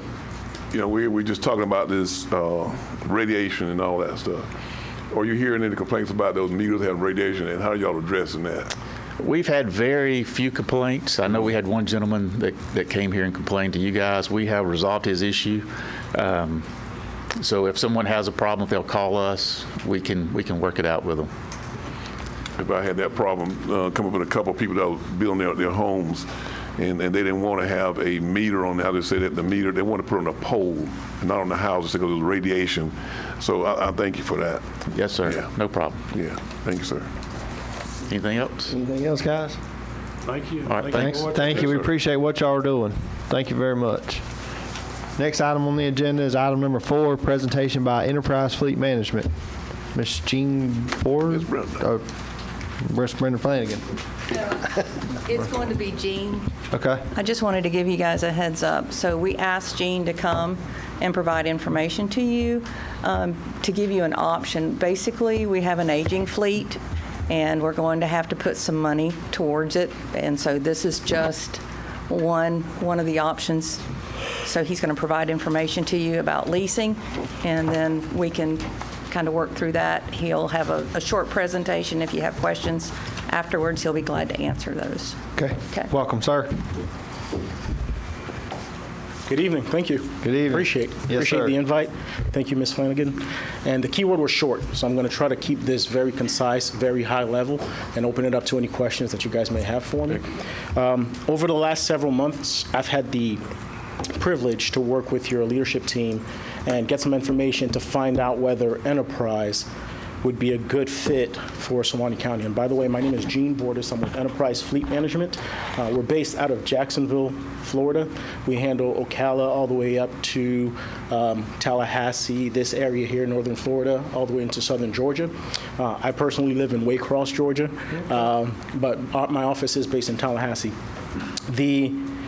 What we're able to do is, the first step is always to take a look at the county current vehicles and the current program, look at your overall fleet health, and we take a look at that and we determine whether we're a good fit, because we're not a good fit for everyone. But what we do is we do what we call a fleet cost analysis, and we do a health assessment. And what we've done was, your team was able to provide us with data, your fleet information. We kind of ran it through our systems, and what we found out was that you guys have plenty of vehicles, but we took a pool of about 77 vehicles. You have hundreds of vehicles, but we took 77 vehicles, specifically light-duty vehicles, your passenger vehicles, non-CDL vehicles, to kind of take a look at the health of that fleet. What we found is that the average age of the fleet was about 12 years old. What we found is that you guys do somewhere around 12,000 miles a year. Some vehicles do a lot more, some do a lot less. The average holding period right now is 15 years old, meaning when we looked at the data, there was about 5 acquisitions or so per year that was being done, and with a fleet of 77 or a sample of 77, it would take about 15 years for you to cycle through your entire fleet, meaning your age of your vehicles right now are 12 years old, but if we continue at that acquisition rate, you're going to be moving closer to the 15 to 16-year-old vehicles. And the reason we bring that up is we all know that when you have older vehicles, you have less safety features, and you have more breakdowns, and you have less reliability, and usually you have a whole lot more operating expenses. So you find that now you have to repair vehicles, and oftentimes what we find is if there's a need for maybe 11 vehicles to be replaced, but the budget only allows for 5 vehicles to be replaced, we use the budget to replace the 5, and we patch the other remaining vehicles because we need them to keep running. What we find here, because we do a lot in the government space, is that oftentimes we'll find ourselves putting a $5,000 repair in a $2,000 vehicle. Why? Just because we need to keep it running. It doesn't make any sense. Then when it's time next year to replace that vehicle, we're like, well, we just spent $5,000 on that vehicle. It doesn't make sense to replace it now. Let's keep it running some more. And then we find ourselves in that same cycle and pattern. So our goal was to see, hey, can we leverage? We are Enterprise Rent-A-Car. This is Enterprise Fleet Management, same company, just a different division. So we have a lot of resources available to us. We manage 2 million vehicles of our own. We manage another 800,000 for other government entities, companies, Pike, Chick-fil-A. Madison County has been a client of ours for a year now. We work with Lake City, Live Oak, many different other entities, plenty in southern Georgia as well. And what we do is we create a custom program to see, hey, can we get you from where you're currently at right now, which is 12-year-old vehicles. Data showed that out of the 77 vehicles, 43 of the vehicles were over 10 years old and over 100,000 miles on those vehicles, right? So there were concerns about safety and potential liability as well with having these aged vehicles.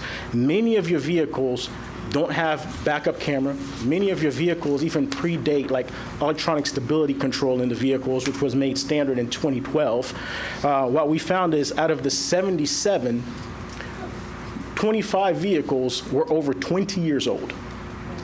Right, and these are vehicles that people are driving every single day. So there was definitely a concern, and the reason I bring all that up is just to kind of show like what was the benchmark. So we decided, well, how do we fix this? Well, there's only one way to fix this. If you have 77 vehicles, and you want your average age of your fleet not to be 16, not to be 12, let's say you want it to be 10, well, you take that 77, you divide it by 10, it tells you need to do about 7.7 vehicles a year, just the math, right? So what you got to do is find out whether you have the budget available to replace the number of vehicles that's going to get you to your desired age. So if you want 5-year-old vehicles, then you just kind of do the math. The more vehicles you have, right now we did a sample of 77. If you have well over 100 vehicles, then that number is going to be a whole lot higher. The concern, the issue, budget constraints. A lot of times we don't have the budget that's available to be able to replace the vehicles that we need to replace. So if we wanted to replace, for instance, 11 vehicles, with just the pool of 77 vehicles, if we did 11, that would bring your average age down to about 8 years old. 11 vehicles would be somewhere around $500,000 to $700,000 for you to go ahead and buy cash and replace, depending on the type of vehicle. You may not have the budget available to do $500,000 to $700,000 to replace those 11 vehicles with that kind of money. So what we've done is, for government entities, we created a open-ended leasing structure, which allows you to, instead of having to pay cash up front for the whole cost of the vehicle, we can spread it out over the course of 48 months or 60 months so that you can kind of do more with less. We did a sample, we put a strategy together, and what we said was if we did 11 vehicles, And I'm looking at Brenda over there, by the way, when I'm looking here and doing that. But we're looking at 11 vehicles. If we did 11 vehicles, instead of having to spend $500,000 to $700,000 up front, that cost for the 11 vehicles would be under $200,000 for you guys to do per year. And specifically, it would be about $141,000. And we would be able to replace those 11 vehicles, and you can do that every year. So we did another program too and said, hey, what if we replace 24 vehicles? Keep in mind, you have a lot of vehicles that are well over 20 years old. If we replaced 24 vehicles, the cost would end up being, pull it up here, the cost would end up being about well, you have the paperwork right there in front of you. You can see not only the cost of the vehicle, of the pricing, but you can also see that when we resell the vehicle at the end, how much money is going to come back to you. For instance, with the 11 vehicles, you can see that right now you guys are operating vehicles. And I know this is a lot of information. I'm trying to speak quickly for the sake of time, but if you guys are operating vehicles right now until the term is until the wheels falls off, what happens is you buy a vehicle cash for $40,000, $50,000, you run it for 10, 15 years, and then you surplus it on a government site, whether it's Gov Deals or wherever it may be, and you sell it for $500, $1,000, $2,000, you start the cycle all over again. Well, we found that with government entities, you guys are able to buy the vehicles because of your state pricing, get a really, really good purchase price. It was better prior to COVID. It's slowly coming back, but you're able to buy the vehicle better than I'm able to buy the vehicle if I just go to a local dealer. Oftentimes, you leave the dealership with equity in the vehicle because you got such a good buy. You never get to realize the equity on that vehicle because you hold the vehicle until it's worth almost nothing. So here what we're saying is if you can buy the vehicle right at the right time, we can let you know when to replace that vehicle so that you don't have to spend money on transmissions and engines and water pumps and all that kind of thing.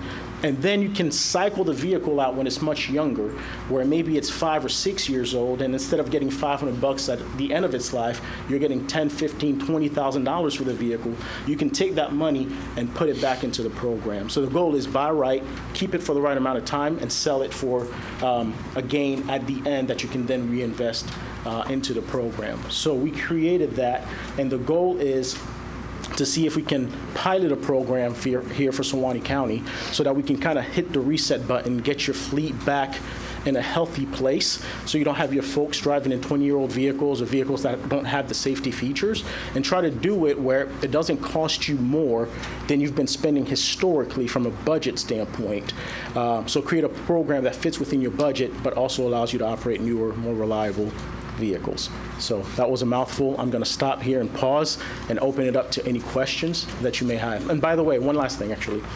When we talk about leasings, a lot of people think of a dealership lease. These are open-ended equity leases, meaning no mileage restrictions. There are no wear and tear penalties on the vehicle. And all the equity, it's your asset. So all the equity belongs to the county, meaning we lease it. At the end of the lease, you have an option. You can hold it and run it for another 5, 6 years if you want to with no payment, or you can allow us to sell it on your behalf, and all the gain from that comes back to the county. It doesn't come back to Enterprise because it's your asset. So that's one of the key advantages of the program. And because we're members of Sourcewell, and because we've been awarded the contract for the last 15 years, due diligence has already been met. So the pricing that Madison pays, Lake City pays, Gaston pays is the same pricing that you guys would pay as well. It's all, you don't have to go get 3 bids and 3 quotes. It's all managed through the Sourcewell program. Thank you. That was a lot of information. I know it was. I told you it was. I knew it was. But some really good information. I spoke so fast, I'm not sure you caught it all, but. I don't know if I did either. But I was certainly going to dive into it later. Sure. Any of you commissioners have any questions for Mr. Jean? Commissioner White? Where are you making your money at? Oh, we have 4 different places we make money. No. I thought I understood what I was asking you. It sounds really good is what I'm saying. So what's in it for Enterprise? I mean, how do y'all make your money your profit on this? Cool, yeah. I answer 4 different ways we make our money. So number one is we get paid by the manufacturer just like a dealer. So it doesn't come out of y'all's money or your pocket. We don't push any manufacturer, or it doesn't matter, because whether you want a Ford, a Chevy, we don't have a dealership. We acquire the vehicle for you. So we get paid by the manufacturer somewhere around like $500 or $600 or so per vehicle, just like a dealer. They call it holdback, kind of the same concept. So that's something that doesn't come from you guys. Second is there's an interest component on the vehicle. So therefore, we make some money on interest, but that's all managed through Sourcewell. So the interest rate is dictated by the program. And what we always say with the interest is we have to run data to see, there's 2 more ways, by the way. We have to run the data to see what are your operating expenses right now, because if you're spending on repair and maintenance a budget right now, and you can look on your last fiscal and see what that dollar amount is. If you spent, $80,000, $100,000, $150,000, then we can take a look and say, well, if I have to pay, $30,000 in interest, but I can reduce my operating expenses by about $60,000 by doing that, is it worth doing? Personally, I do that all day, every day. If I can cut $60,000 by paying $30,000, but that's all about us running the data and the numbers. The other way that we make our money is at the end of the leases, we charge through Sourcewell a $400 flat fee. So when I said all the money belongs to you, so let's say at the end of the lease, we decide at 5 years, you have the option and you say, let's sell the vehicle. So we go ahead and we sell the vehicle. Let's say the vehicle is valued at $20,000. We'll sell the vehicle, $20,000, we take out our $400 fee, and $19,600 comes back to the county. You can put it back into the program, you can put in your general fund, you can pay off debt, whatever it is that you want to do, because it's your money, your asset. And then our management fee was the last one. I'm like, I know I said 4.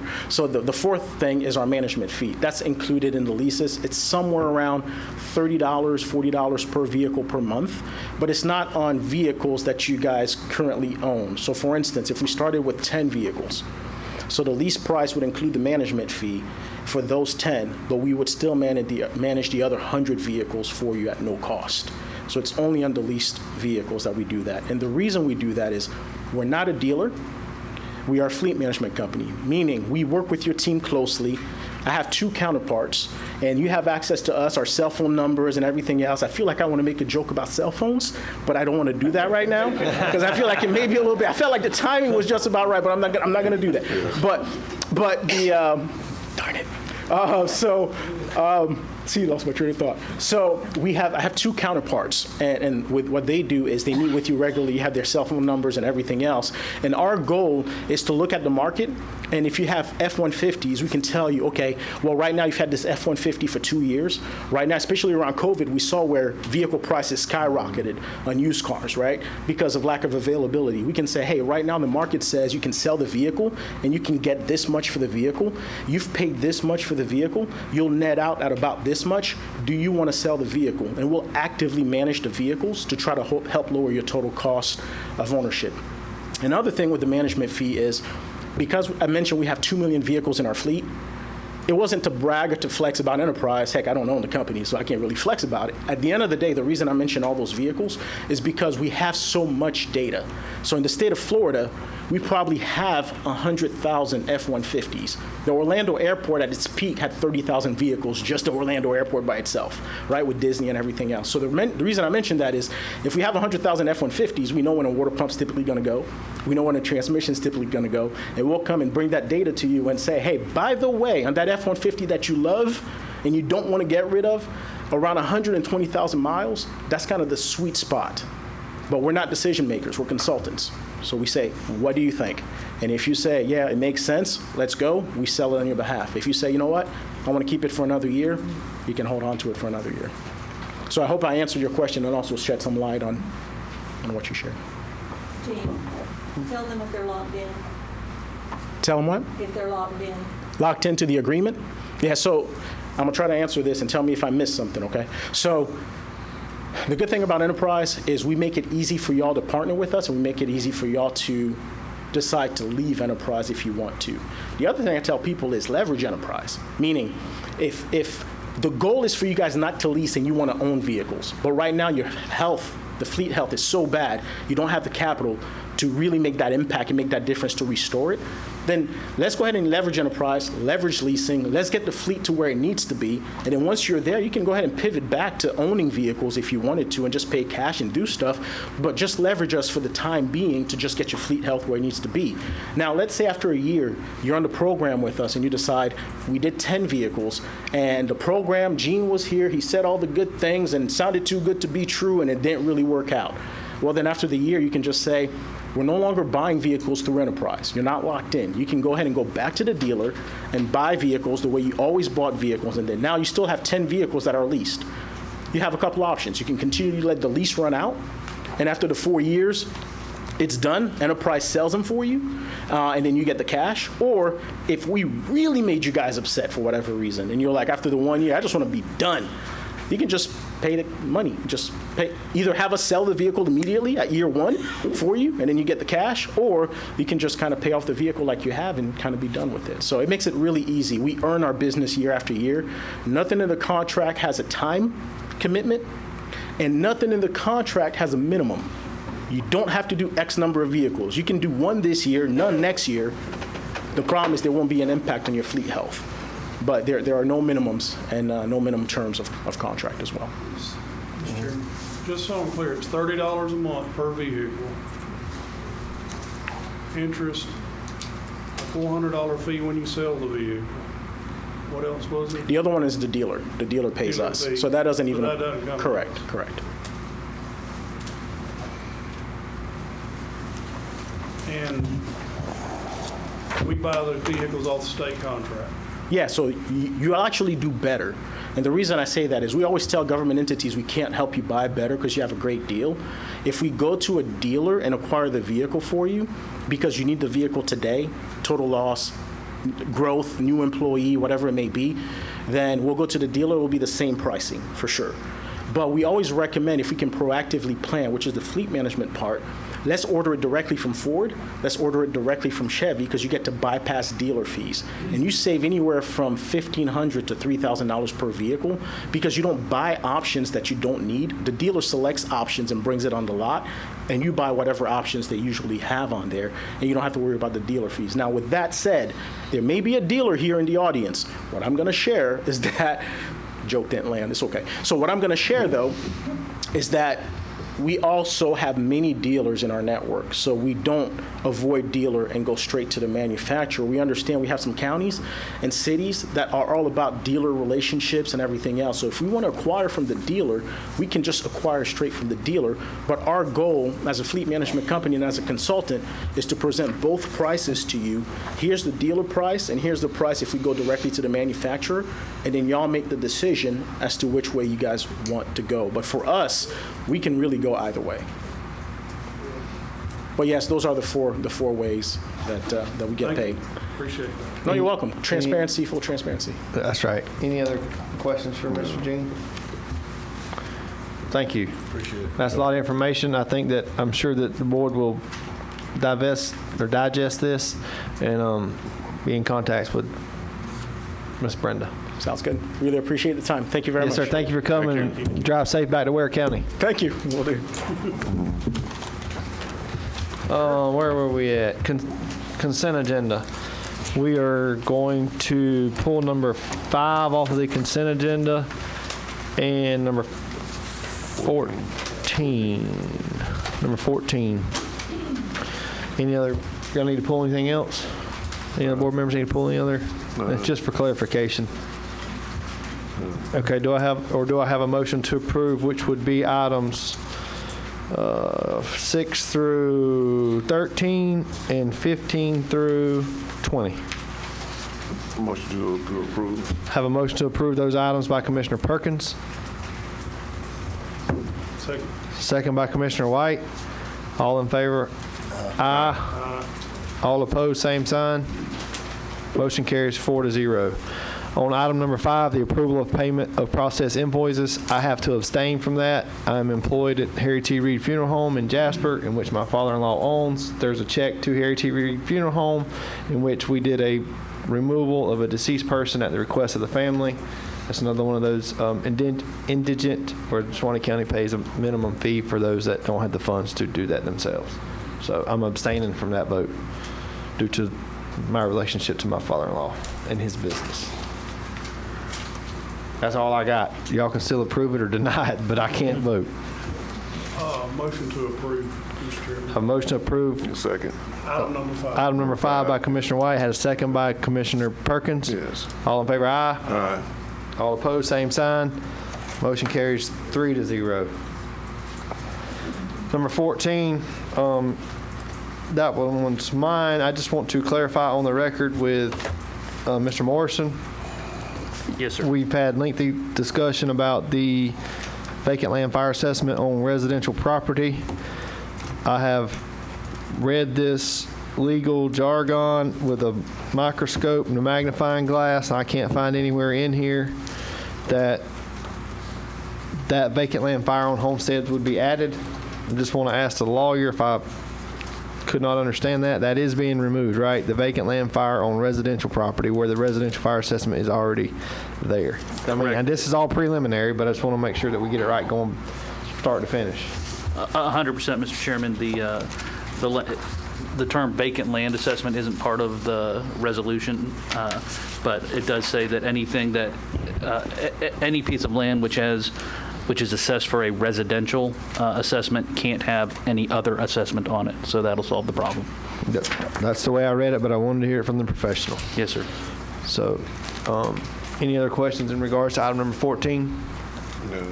Or do I have a motion to approve? So moved. I'll go with motion to approve by Perkins, second by Commissioner White. All in favor, aye. Aye. All opposed, same sign. Motion carries 4-0. That was consent. Item number 24, constitutional officer items. Set date and time and location for tentative and final budget hearings. Mr. Baker. If it's all right, Mr. Chairman, it's where we need to set the dates for the tentative and final budget hearings for the it's the upcoming fiscal year. It's where our two biggest obstacles are always setting the dates for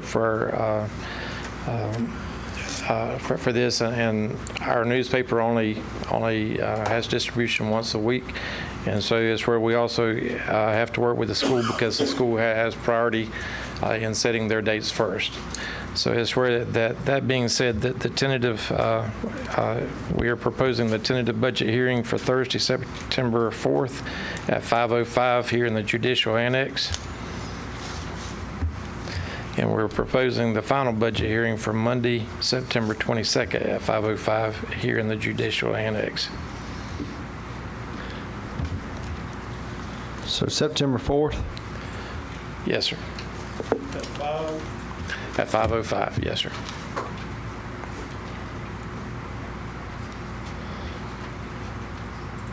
Did we do it last year in August?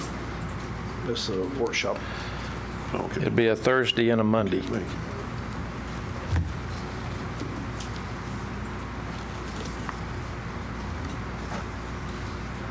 Okay, well, what was it, 4th, and what was the other date? 22nd. The tentative is September 4th, and the final would be Monday, September 22nd. I see it, I got it.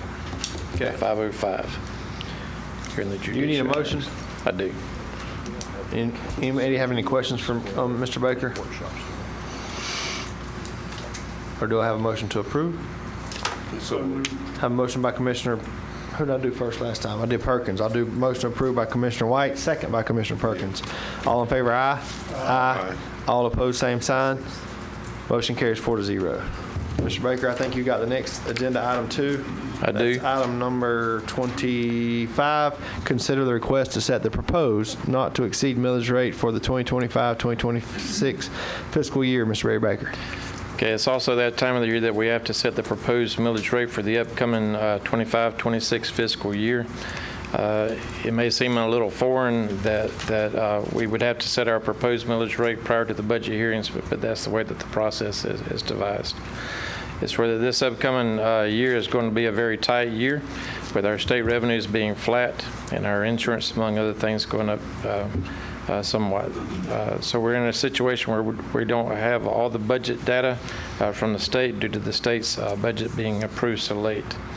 I would ask you therefore to be cautious in setting the millage tonight. You can reduce the millage at any time up to the final budget hearing, but once you set the proposed millage rate tonight, you will not be allowed to raise it. It's where that this year, each mill would bring in approximately $3,105,521. Last year, you set the millage rate at this time at 9 mills.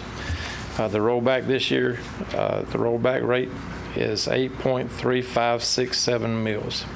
The rollback rate is defined as by the Department of Revenue as the rate that would generate the prior year tax revenues less allowances for new construction, additions, deletions, annexations, and improvements. Is there any question that you have? Any questions for Mr. Baker on the setting the proposed millage rate? Or do I have a motion to approve? A motion to approve by Commissioner White at 9, the current rate. Have a second by Commissioner Mobley. All in favor, aye. Aye. All opposed, same sign. Motion carries 4-0. Thank you, Mr. Baker. Okay. If I can, I need to give you a couple other quick updates. Yes, sir. I realize it's under constitutional officers, so we'll just let you stay there. Okay. It's where I spoke to y'all last meeting for just a moment, but I wanted to give you a quick update on this.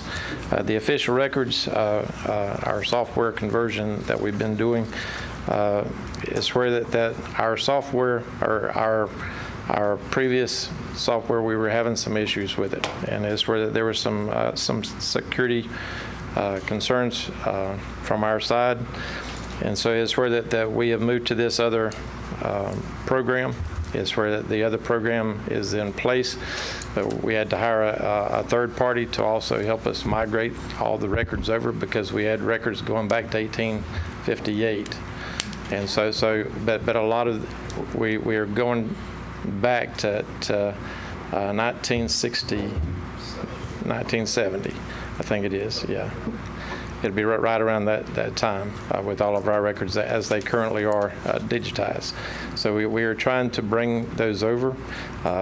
As I said, we have a third party that we have hired. That third party is helping us, so because a lot of those documents have information that is protected. You know, things, it could be Social Security numbers, other information that you just don't want out there. So we're trying to be careful as we do this. We want to make sure it's done right.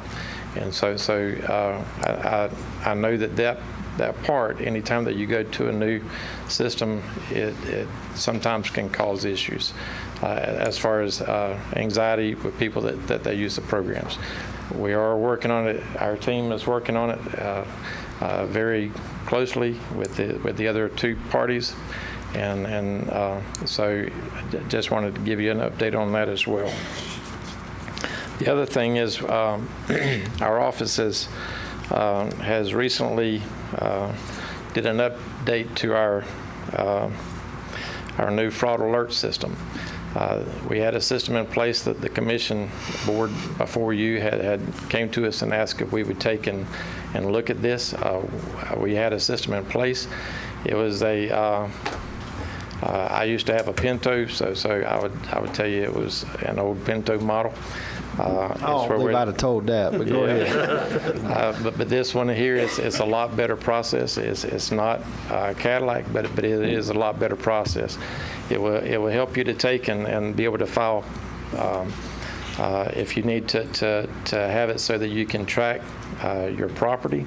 It will send you alerts by phone as well as by email, so you can receive it as text and by email as well. You can also have it so that you can have different variations of your name, so that if you had one piece of property under Barry Baker, another piece of property under your and your wife's name, another piece that would say Barry A. Baker, it would take and give you all those different variations. So it would help you to take and draw that information. This program also, if you have like an aging parent that you want to have protection for, because there are always people trying to, scammers and all that, trying to take people's property and stuff like that. It would help to give you protection so that you can get notifications of those things as well. So I'm looking forward to this new system. Eric and I and probably Arlene, we will be doing some training out of the library, and it's where if you're interested in it, I'll have some brochures that we'll be sending out or be bringing here in the next couple of weeks. But also it's where the training will be, let me find where I put it. The training will be in Live Oak Library August 12th at noon, Dallin Park on August 13th, Branford Library on August 14th at noon, and August 26th at 6 p.m. at the Dallin Park Library. And so if you have any questions, is where we'll try and make the information available to you. If you're unable to make those trainings, if you get with us, we'll try and help you any way we can. I might have missed that. Is there a fee? There's no fee for constituents to sign up for that, but they have to sign up in order to be in the software. Yeah, and you'll have to go into the computer system to take and sign up. But it's where that Eric has been working on directions and stuff for that, which we'll be providing at the trainings. And if you come by our office, we can get that information to you. Thank you, Mr. Baker. Anybody got any questions for Mr. Baker before he leaves? Good. All right. Thank you, Mr. Baker. That was under constitutional items. That was 24 and 25. Are there any other constitutional officers present wishing to speak tonight? Seeing none, we will go to staff items. Are there any staff members present wishing to speak tonight? Got two, it looks like. Three. We got three. Just a few updates real quick. So solid waste pole barn and the shop are complete. I want you to know some things are actually happening. The transfer station floor repair is complete. If anybody would like to let us know about road problems, I have a phone number. Public Works will take the phone complaints and we will create work orders. So if everybody has a pen and pencil, I'll tell you a phone number. Instead of calling your commissioners, you can actually call us directly or do both. That's 386-362-3992. Say it again. 386-362-3992. Okay. A FEMA update. So for Idalia, for projects, we've basically been paid a little over $65,000 in projects. We are expecting just over $1.1 million for Idalia in wages and equipment usage. That's been obligated, but they haven't paid it yet. For tornadoes, we've been paid $111,000. We're still owed $16,000 for projects. Categories A and B, which is basically wages and equipment usage, we still expect $133,000 and some change. For Debbie, projects obligated and under last financial review and soon to be paid is about $10,000, but in various stages of review, we're looking at $1.9 million, and that includes wages and equipment usage. So just so you'll know that's coming. 76th Street, that is now being paved this week, so you'll see that completion pretty soon. Paving in O'Brien is now complete, and that's all I've got.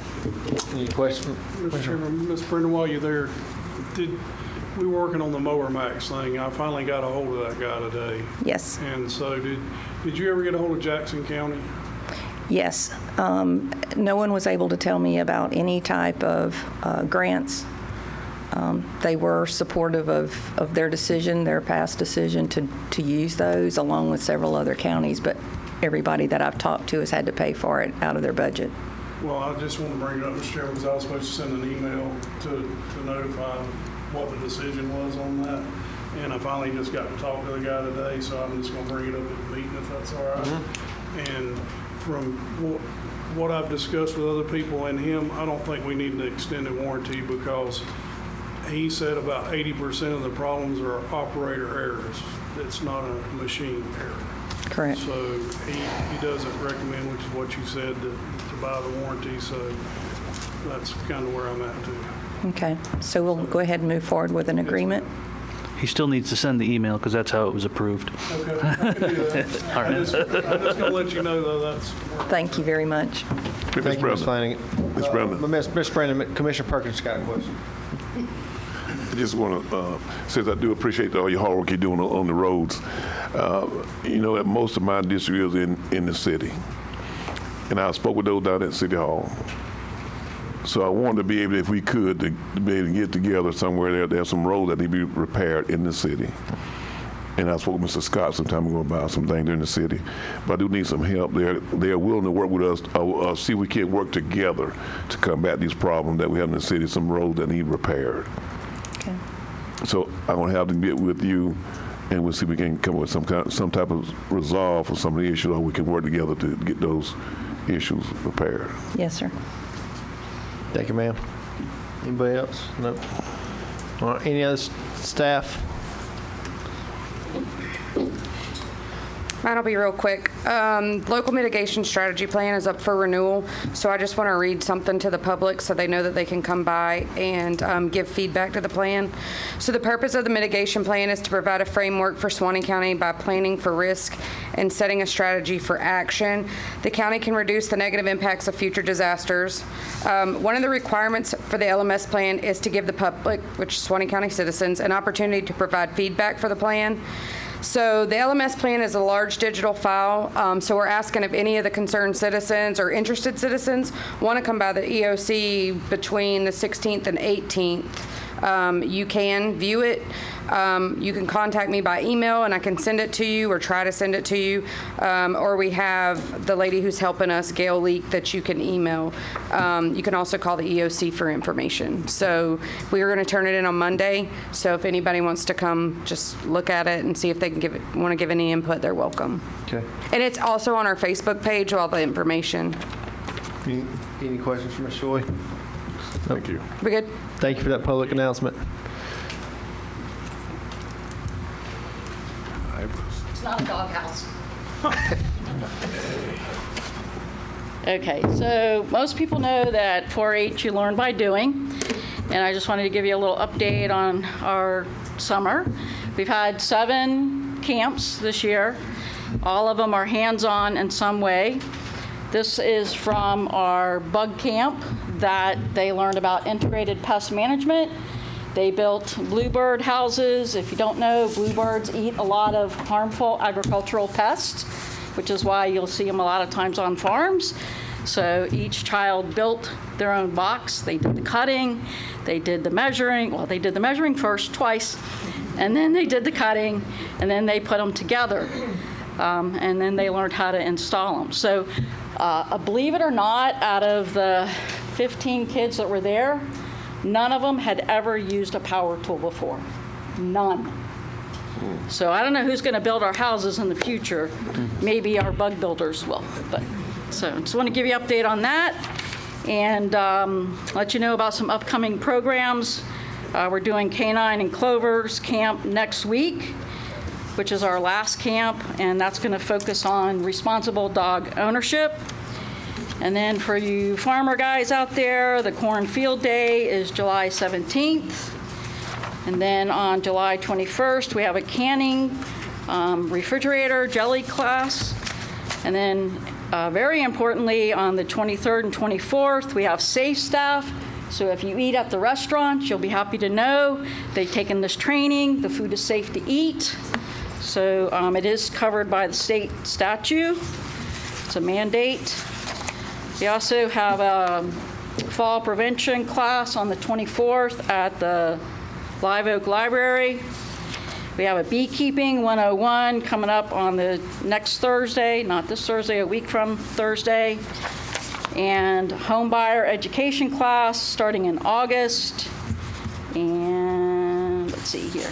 Hands-on homesteading also starting in August.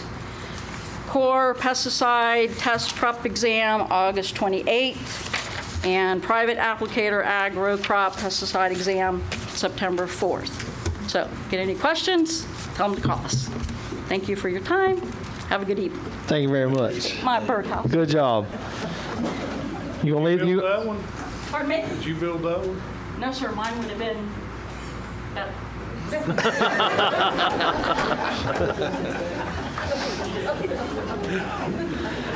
Any other staff members present wishing to speak? Seeing none, we'll move along. Next item on the agenda, commissioner items. Are there any commissioner items? I have one. All right, Chairman. Commissioner. This is, for Mr. Morrison. Mr. Morrison, was anything related to Cherry Becker on the items from the commissioners using generators during a storm? Has that been taken care of? It has, Commissioner White. We brought it up because the issues with the sheriff got brought up last week, and you had talked to me about making sure that the issues regarding a couple of commissioners and everybody dealing with Cherry Becker during the storm. So there was an issue where you and Commissioner Mobley had used a generator with the permission of the sheriff's office, and then Commissioner Land had taken a pump to some constituents who had whose houses were being flooded and got it directed to a go-away hole. But all those issues have been disclosed to Cherry Becker, and so those will be integrated into their audit, same as all the sheriff's office stuff. So if there's anything wrong there, I guess we'll find out. But the goal is to give them all of the information, so we have. I just didn't want it to look like we're just picking on the sheriff here, so Yes, sir. I just want to make sure we're took care of as well. Anything else? That's right. Any other commissioner have any items? No. None. Next item on the agenda is county attorney items. Mr. Attorney. Thank you, Mr. Chairman. I've got two things. I'll be quick. I know the meeting's going long. First, although my contract for the county allows me to serve as government attorney for other entities, I want to do it with the blessing of the board. As you all know, I'm friends with Tommy Reeves over in Madison, and the local attorneys and I try to help each other out as we can. Mr. Reeves has a conflict for an ordinance that the Madison County Board is considering because he represents the lone landowner that ordinance will affect. So his board has asked me to serve as county attorney as the Madison County attorney for purposes of considering that ordinance due to Mr. Reeves' conflict. I don't mind doing so. I just wanted to do so kind of with the blessing and consent of the board, let them know that I was going to be over there doing that. Since Mr. Chairman stepped out, I don't have an issue with it. Does any other commissioners have an issue with it? No. You need a motion?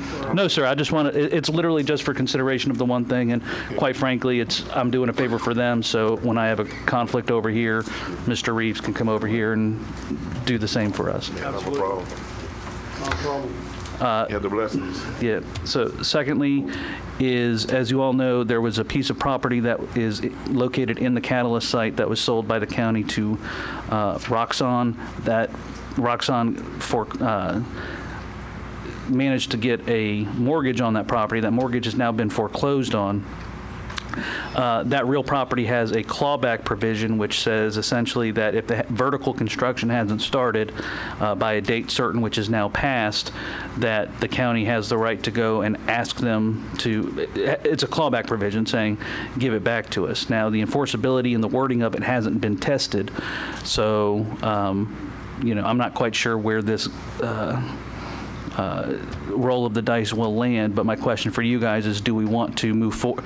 I'm looking for instruction from the board for how to handle this, because in my opinion, one of two things should happen. Either we should move forward, ask them to return the property, because although that company issued the mortgage subject to our clawback provision, so there's no issue with the validity of that, assuming it was valid in the first instance.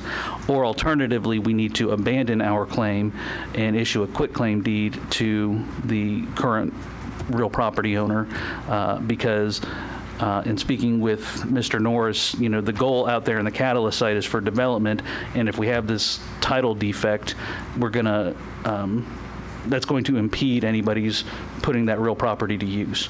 So I just need some direction from the board, what, if anything, the board wants to do with the opportunity to either execute or not execute on that clawback provision.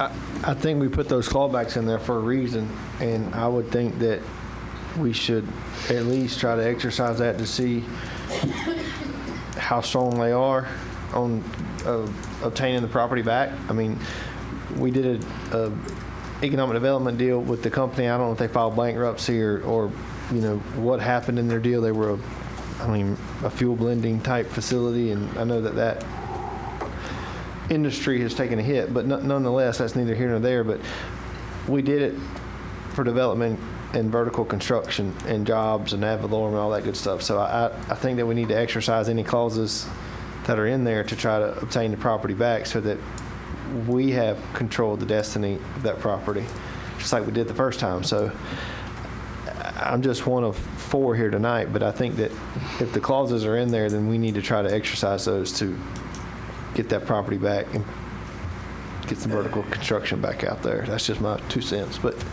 I'll open it up to any other board members. I just say I agree. I agree too. I do need a motion. I do need board action to What authorize kind of me. motion do you want? I just, a motion. Exercise of. Yeah, a motion by the board to authorize me to exercise Suwannee County's clawback rights as contained in the deed from Suwannee County to Roxon. Okay. To approve the statement. Have a motion to approve by Commissioner White as stated. Second by Commissioner Perkins. All in favor, aye. Aye. All opposed, same sign. Motion carries 4-0. Thank you, Mr. Chairman. That's all I have. Okay, that was county attorney items, consultant items. Are there any consultants present wishing to speak? Seeing none, we'll move along. General business. Item number 26, discuss with possible board action employee health benefits. Vice Chairman White. All right, you know, we've been down this road a while here. There's been a lot of work by staff as well as Gallagher Insurance on this whole health insurance thing, and I made the call to another county to see what their health insurance premiums did as well. And theirs started at 15%, and they negotiated down to 11%. As you know, ours started at a 15% increase for health insurance. We had one negotiation down to 10, it got it down to 10%, and we went back again, and we have got it down to 7.5% is the renewal. That'll be the increase. And it's my thinking, it's each one of you has a vote here, but with the savings that we've got by negotiating, I think the board could absorb the 7.5% without having to hit the employees with any of it. That number is that $300 difference from current, so it's a $314,000 increase? Is that? Yes, that's correct. Okay. Any other questions from any board members on that?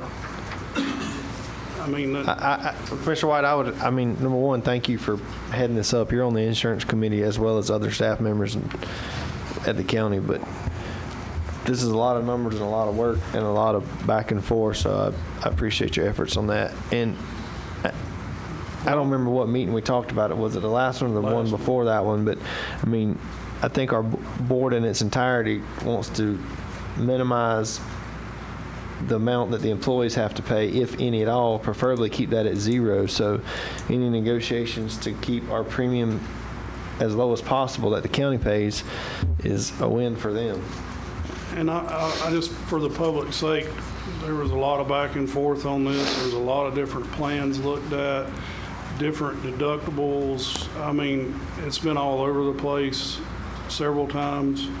And at the end of the day, the negotiation kept us with the same deductibles we have, the same plans we have, and it's a 7.5% flat increase. So we know come budget workshops, there's going to be a $314,000 increase, almost $314,000, $360,000 under the employee benefit line.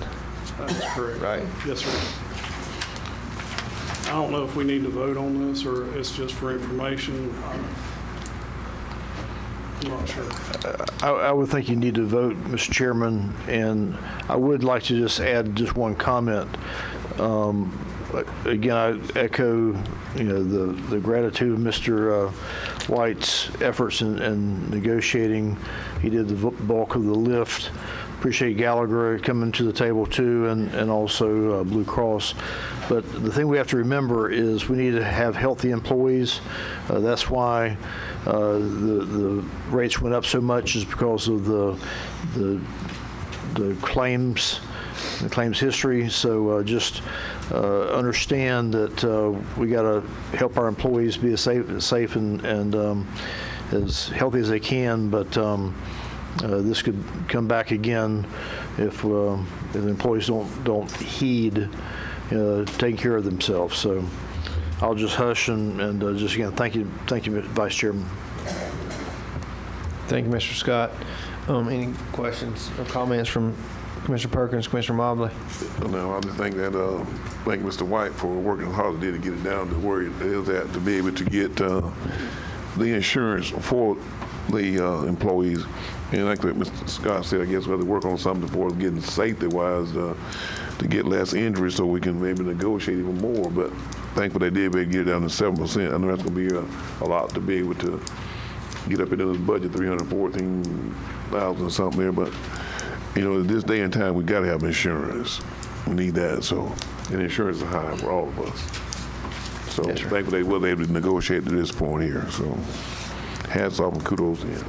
Thank you, Commissioner Perkins. Any other questions for Commissioner White?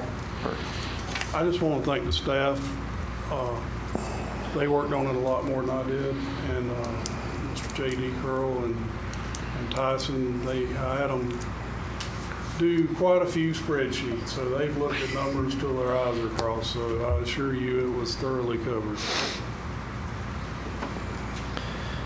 So if no more questions for Mr. White, Mr. Scott, you said you needed a vote to approve this increase? I think it'd be the wise thing to do. I'm not sure we voted last time to approve the agreement, but we need to do that for the record. Okay. So do I have a motion to approve the 7.5% increase totaling $314,360 for the employee health care insurance? I'll make a motion to approve. Mr. Perkins. I'll let Commissioner go. Commissioner Perkins? Yes. Got Commissioner Perkins make a motion to approve. Yes. Second. Commissioner White with a second. All in favor, aye. Aye. Aye. All opposed, same sign. Motion carries 4-0. Item number 27, next item on the agenda.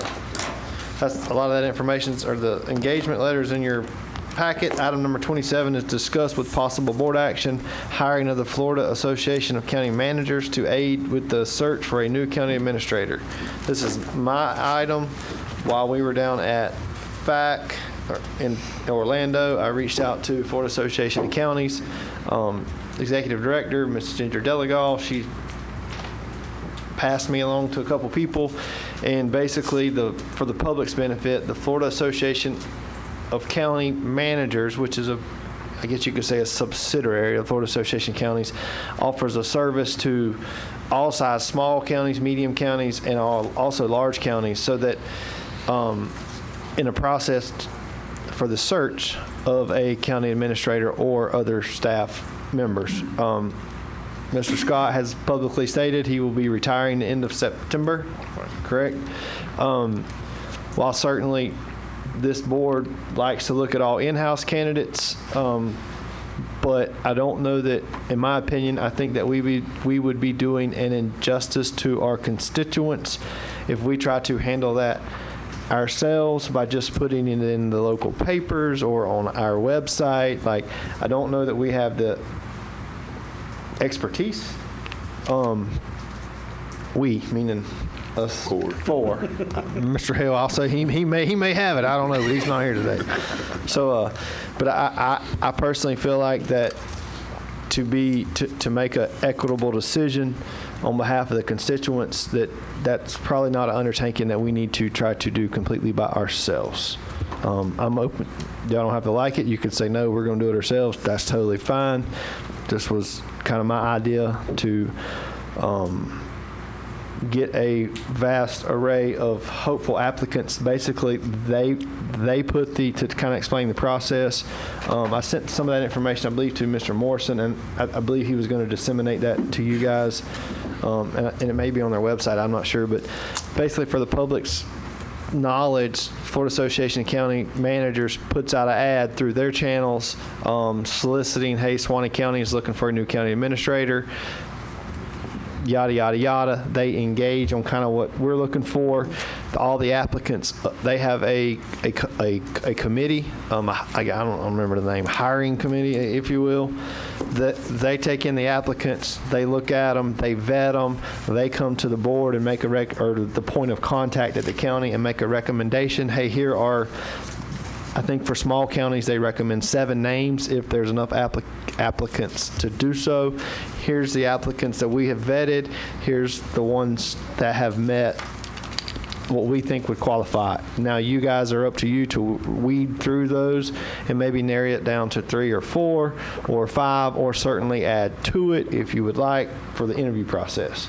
And honestly, like, I haven't thought through how all that goes, but they guide us through the whole process. And it's based on a fee for small counties, which we are considered small. It's $5,000 flat fee for them to do that. It's other county managers that are on the committee throughout the state that are very familiar with the governmental processes of hiring county managers. So unless y'all think we can do it, I think that if y'all think we can do it, I'm good with that. If you don't think we can do it and we need to seek their help, that is who I would recommend that we use, just for...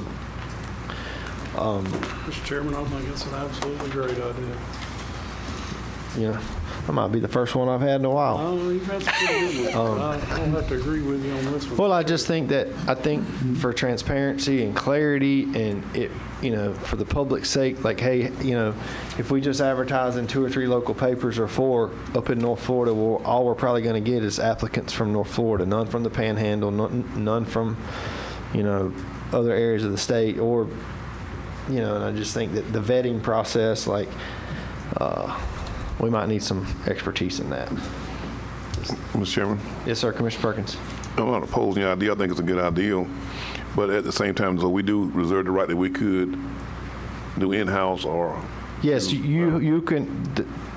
We make the decision on who we hire totally. When we can add to, if they say, hey, hypothetically, totally hypothetical, if they say, hey, here's 5 applicants that have applied, I would assume that anybody in-house or local would also follow that same application process. Okay. If one of those 5 is not one that we would like to interview, you can certainly say, hey, this guy didn't make the cut from this other county, and we know he applied. We at least like to talk to him because we know him and we think he does a great job. So you could include that guy or gal into the interview and add to it. Or you could say, hey, this guy's from, no offense, Miami. This guy's from Miami. He ain't gonna fit well here.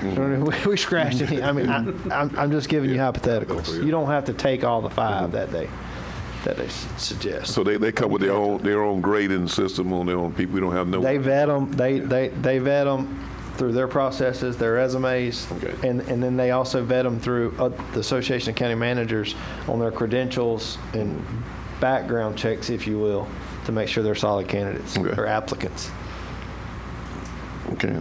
And by all means, if anyone would like to call those guys, I mean, Mr. Morrison has the point of contact that I gave with him that you guys could call and speak to yourselves individually. Okay.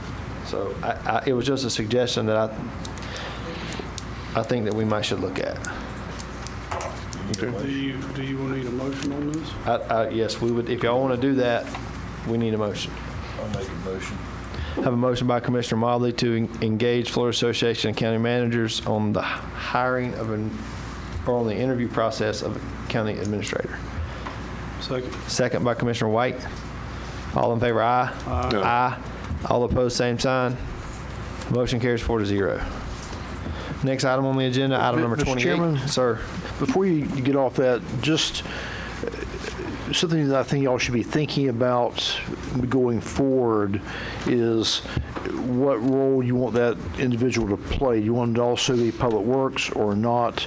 Also, you'll be needing to think about a salary range. I'm sure the association will guide you through that process, but you need to be thinking about that as you go forward, so you already have some thoughts. And no, I'm glad you brought that up. I have thought about that, and I have in my initial engagements with them talking. My thought process was, hey, while you're at it, if you will, give me a job description of what a county administrator should look like for a county of our size, similar to us, so that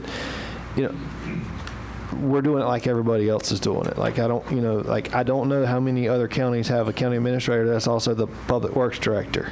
I don't know of any, but so my thought process is if the board wanted to engage these folks, I could ask them, say, hey, write me a job description or write me an organizational chart, or can you give me an organizational chart from another county similar in size to us to show me how they have their county organized on how the work flows, So we've got some of that already, but anyway, I was going to ask the Florida Association of County Managers if they could maybe assist us with some of that, because I'll be honest with you, you inherited this. I don't think we're doing it right. Correct. That's just my opinion. But who am I to know? So those guys should. Right. Just one other note, we did talk to the Evergreen people today that's doing the salary study and everything. By the end of the week, they should have a good idea what a range might be. Certainly, it's your call, but we'll share that with you when we get it, just so you have that. Well, I was also going to ask them salary range. Like, hey, can you tell me, without me having to do 119 requests on all counties in the state of Florida that are roughly 40,000 to 50,000 in size, what's the average salary range for a county administrator with population roughly 50,000 people? Right. Agreed. Okay. Along with that job description.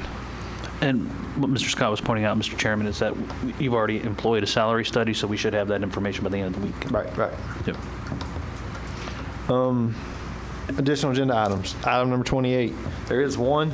It's the approval of the FDEM Regional Shelter Agreement number F1053 for acquisition of land, planning, and design of a regional shelter pending the county review. Budget impact is none. Funding provided by the legislator. I think this is just Mr. Scott or Mr. Furry, who wants to speak to this? This is just the amended agreement, right, that we've been waiting on for quite some time. So, which allowed for the land. The land was not a purchase, was not a, yeah, you want to come up here? I'll let you talk. That's what we pay you to do. No, you're absolutely right. It's the original agreement from last year's appropriation. They didn't have the land acquisition piece in it, and they went through some staff turnover and dropped the ball or whatever, but we finally got it back, and it's in our court. We talked to them again about some date changes that need to be updated, so I think this copy is good. Mr. Morrison's looked at it, and so I think signing it, we're good to move forward. Okay. Thank you, Mr. Furry. Yep. Any questions for Mr. Furry while he's there? Seeing none, I'd ask for an approval. Or motion to approve. So moved. Have a motion to approve the amended document by Commissioner White, second by Commissioner Perkins. Second by Commissioner Perkins. All in favor, aye. Aye. All opposed, same sign. Motion carries 4-0. 29, administrators' comments and information. Got about 35-minute presentation. Nope. You got 3. So we talked about the budget. Said the millage rate, just so everybody knows, we'll be having the budget workshops like we have every year, August 5th and 6th. It's beginning at 9 a.m.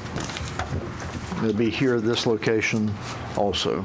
We'll get a schedule out probably tomorrow or the next day, so you've got that. Look at, same format as the past, constitutional officers first. And then August 5th and 6th. Correct, right.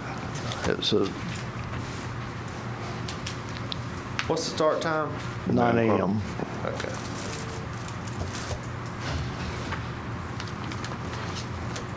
Gotcha. Anything else? The second day we'll be doing the workshop that's been requested for personnel rules, so I'll be adding that also. Anything else? All good. Days at 9 o'clock? Both days start at 9. Yes, sir. August 5th and 6th.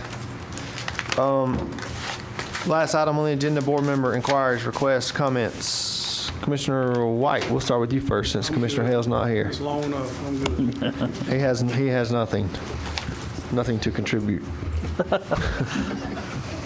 I'm kidding. Commissioner Perkins. Thank you everybody for being here. Had a wonderful night. Thank everybody for getting home safely. Thank you for all our employees. Commissioner Mobley. I'm sure everybody's hungry. Y'all have a good night.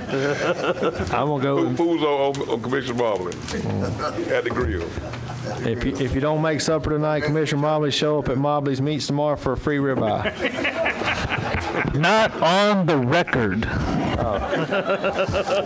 I was kidding. Anyway, he hands out rain checks. I don't have anything either. Thank y'all for coming this late. It's 8 o'clock. Been a long meeting. Appreciate the employees, everything they do, especially our Public Works Department right now with all the weather we're consistently getting. So thanks for all y'all do. And all I need is a motion to adjourn. So move. I'll go with a motion with Commissioner White, second by Commissioner Perkins. All in favor, aye. Aye. All opposed, same sign. Motion carries 4-0.